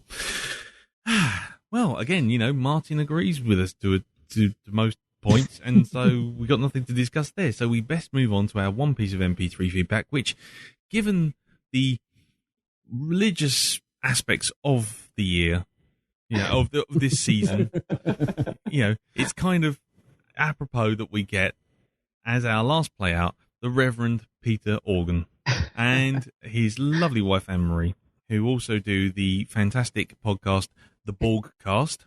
He's not that religious. He gave me a pass in the pub. He gave me a get out of hell free card for my spinach and sodomy joke. So questionable. Well, let's put it this way: he's the most reasonable member of the clergy I've ever encountered. Yep. Yes, there you go. Well, he's the only one who didn't try to hit on you. No, he's a normal human being. Of course he won't. I don't think anyone tries to hit on me. I don't think that's ever happened. Anyway, so let's hear what they say about Gremlins. Hi guys. Hello. So Gremlins is probably one of the best Christmas movies ever, I think. I really like it. It's great It's fun. good fun. I have a slightly strange history with this film, in as much as when it came out, I was, 11? Parents being fairly strict as they were, they would not let me go and see a 15 movie, despite the fact a load of my mates had gone to see it and they were raving about it, and it sounded so cool. So I ended up getting the Panini sticker album, which of course I didn't complete, because I never did. I had the Marvel comic book adaptation. I even had the tape with the read along in your book thing done by Tom Baker. Cool. And even cooler, the tape was actually bright green. Wow. The actual tape spool stuff was green as well. It was so cool. So I knew everything about this movie, despite not having seen it. And I guess it must have been ages until it came out on video. Would have been 8 years probably before I finally got to see it. And it actually lived up to the expectation and the hype. So that was wonderful, really. I first came across Gremlins simply on the basis that somebody had a lunchbox with Gremlins on. All right. And I wanted to know what it was. So then we got the video. It's awesome. It is. It features some great acting. Yes. It's a wonderful story. Love the tune. The music's great. Great score. And great practical effects as well. Yeah. I mean, okay, yes, they're clearly puppets, but it's done with such energy and flair that it's brilliant. And it looks look a lot of things if they're cute. Yeah, I think in terms of the Mogwai, yes. Yeah. So no, it's fantastic stuff, really. Two things I noticed on this rewatch that I hadn't noticed before. Uh-huh. I'm sure they've always been there. The first is just how much Mrs. Deedle is like the Wicked Witch of the West. Uh-huh. They get her to say things that the intonation and the voice she uses is very similar. And of course, when she finally meets her end, you get her wearing red slippers sticking up in the air. I can't remember what the other one was. What was the other one? Aliens. That's what it was. Because I didn't get to see Aliens until I was in my mid to late 20s. So I never picked up on any of the references when I originally watched Gremlins. But of course, when they're in that pupal stage, it is rather like alien eggs and the way they open and it's drawing from a lot of classic sci-fi, and they've got a lot of stuff on the telly in the background, haven't they, as well? So just to highlight. I mean, the great thing is it's obviously a bit of a piss take, but it's also played seriously at the same time. I mean, it as if it were real, despite the craziness of it all. Unlike the sequel, where they bloody well break the fourth wall and just treat it as a massive joke. The sequel isn't really any good. So it doesn't stand up, the sequel, as a film on its own. Whereas the first one not only is a wonderful Mickey tape, but it also stands up as a film in its own right. So excellent stuff. Yes, really like it. Thank you. Merry Christmas, guys. Happy Christmas. Thank you very much for that, Anne-Marie. Thank you very much for that, Peter. And a Merry Christmas to you guys as well. Yes, they didn't like Gremlins 2, though. No. Breaking the fourth wall. Well, fair enough. That's fine. We haven't got to Gremlins 2 yet, so we'll maybe reevaluate that at the time. The other thing, I have to be nitpicky. I'm really sorry, but Aliens came out in '86, 2 years after Gremlins. So maybe you meant Alien. I think you meant Alien. So sorry, I'll just take the pedant hat off. I'm really sorry. I'm so sorry. Right. Well, there you go. Thank you very much for that. And like I say, you can hear Anne-Marie and Peter on the Borgcast, or rather the Orgcast, which is the Star Trek Next Generation podcast on geekplanetonline.com. And it's on iTunes and available in all good bookshops everywhere. No. And basically wherever you some of the shit you want. Exactly. No, it's on iTunes, and it's well worth listening out for, especially if you're like me watching Next Generation on things like Netflix and Pick TV. It's nice to sort of watch along and then try and stay sober when they go for drinking games. Right. Anyway, it's good fun. Listen to it. So thank you very much for that, guys. And that's about it, really. Normally we'd announce the next film, but we're not doing the next film. Sorry? We're a ways off for that. We're a ways off. Yeah, we're sorry, yeah, we're ways off. Over hills and far away. But Bristol starfish. Oh, don't start. I just backed away from that conversation off there. So yes. Oh look. Sorry. There's a lovely picture of you on Facebook at the moment, Herc. I'm holding your gin. That's handy. Cheers, sir. It's like way of envisioning what's exactly going on in your house at the time. There you go. I have to admit, I love the wonky hair. Right. See, you have been burning it to keep alive. I've got anime hair. All right, anime hair. I'm the secret love child of Pineapple and Guns and Muppet. Oh. Well, that's lovely. We'll just put that out. Yeah, we'll just put that to one side. So anyway, yes. So next time we return, which will be the first Tuesday after New Year's Day, the 7th, which I believe is the 7th exactly.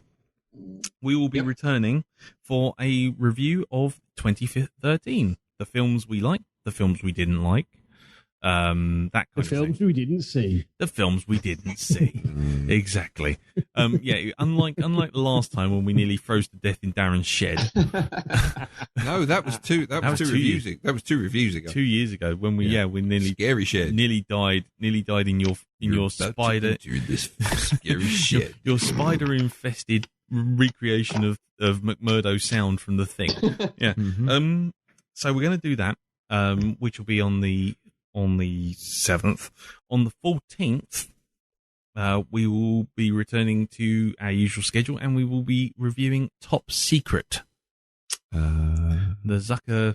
I have never even seen. You've never even seen it?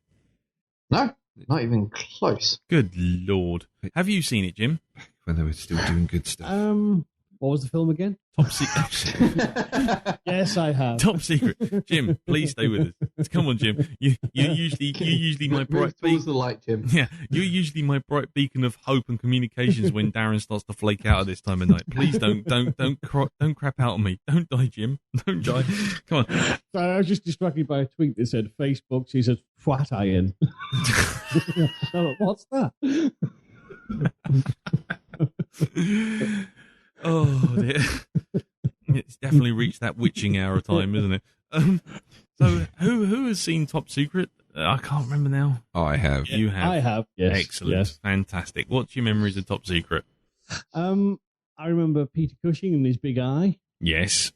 I remember people flying down. A brilliant opening sequence about skeet shooting and surfing.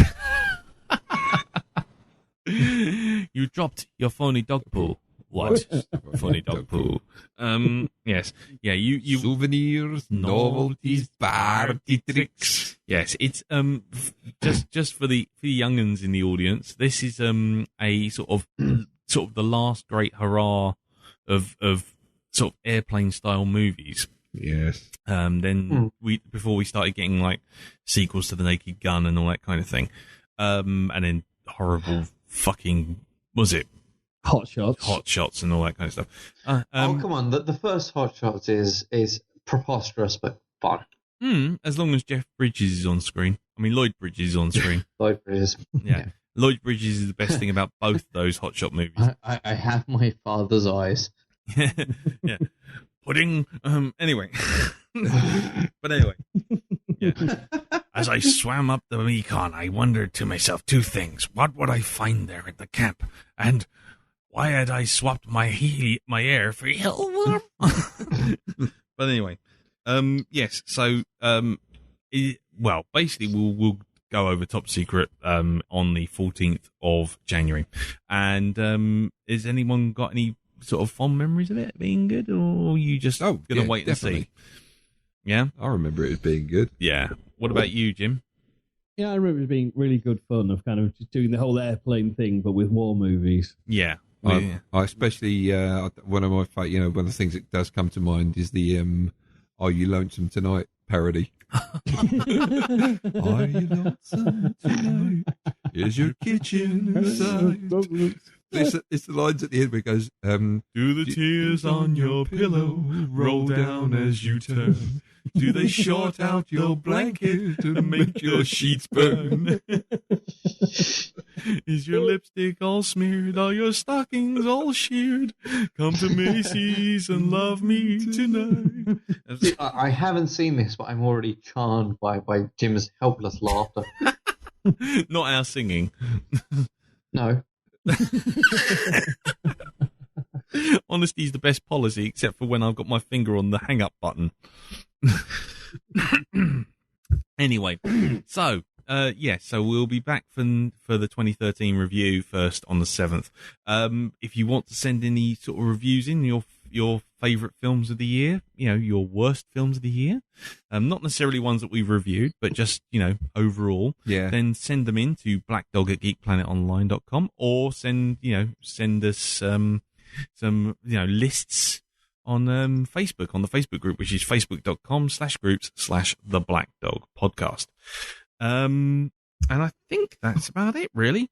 If anybody else wants to run down the remaining films, like Darren, who hasn't read the bloody list, we have Top Secret, followed by Shaun of the Dead, followed by Masters of the Universe, followed by Duel, followed by Shawshank Redemption, followed by How to Train Your Dragon, and finally, for episode 190, we have Indiana Jones and the Temple of Doom. Ooh, good old-fashioned family racism. I get to pull out the Blu-ray box set again and put those discs of good use. How much have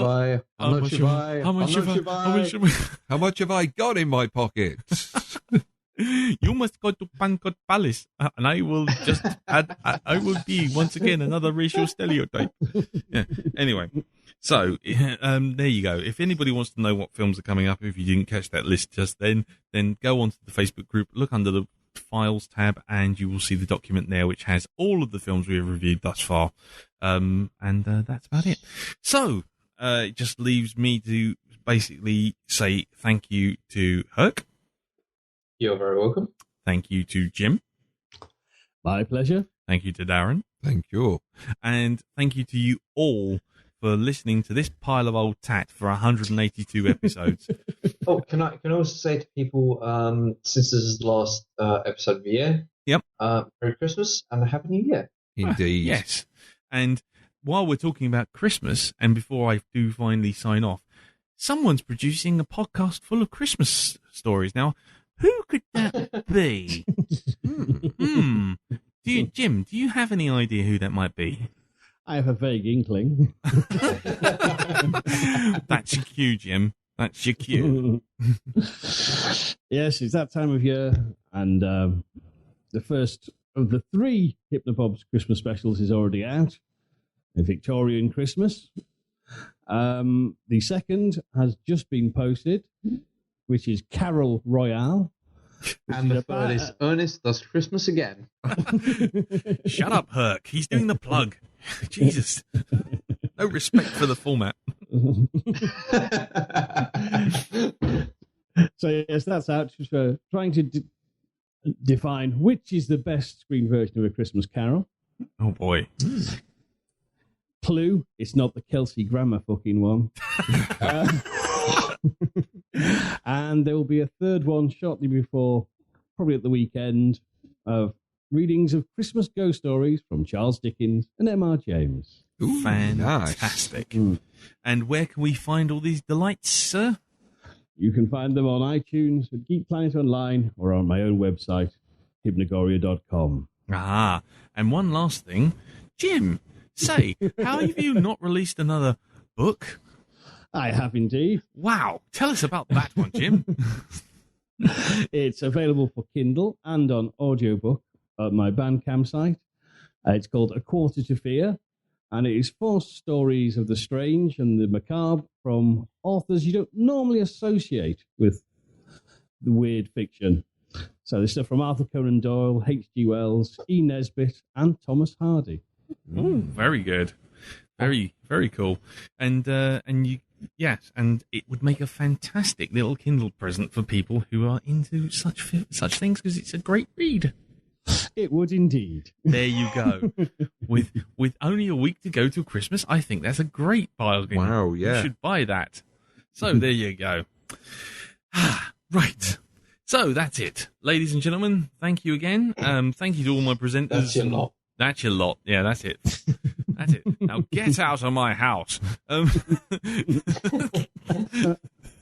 No, so thank you again. I wish you a Merry Christmas, a Happy New Year, and I wish to God that you don't sort of see any of those terrible, terrible Christmas movies that they put on, which are usually some sort of Disney sequel knockoff. Remember, just say no to Disney over Christmas. There is the was it the Christmas Channel 24. Now they release it unto the wild every year. So 24-hour Christmas movies. You can find it out there in the deepest, darkest recesses of Freeview, or you could avoid it. You could do, yeah. There you go. So, ladies and gentlemen, Merry Christmas, Happy New Year. See you in 2014 for our review of last year, which is this year right now. And could I make this ending any more confused? No. I don't think so. Yes, of course you can. Of course I can. Merry Christmas now. Fuck off.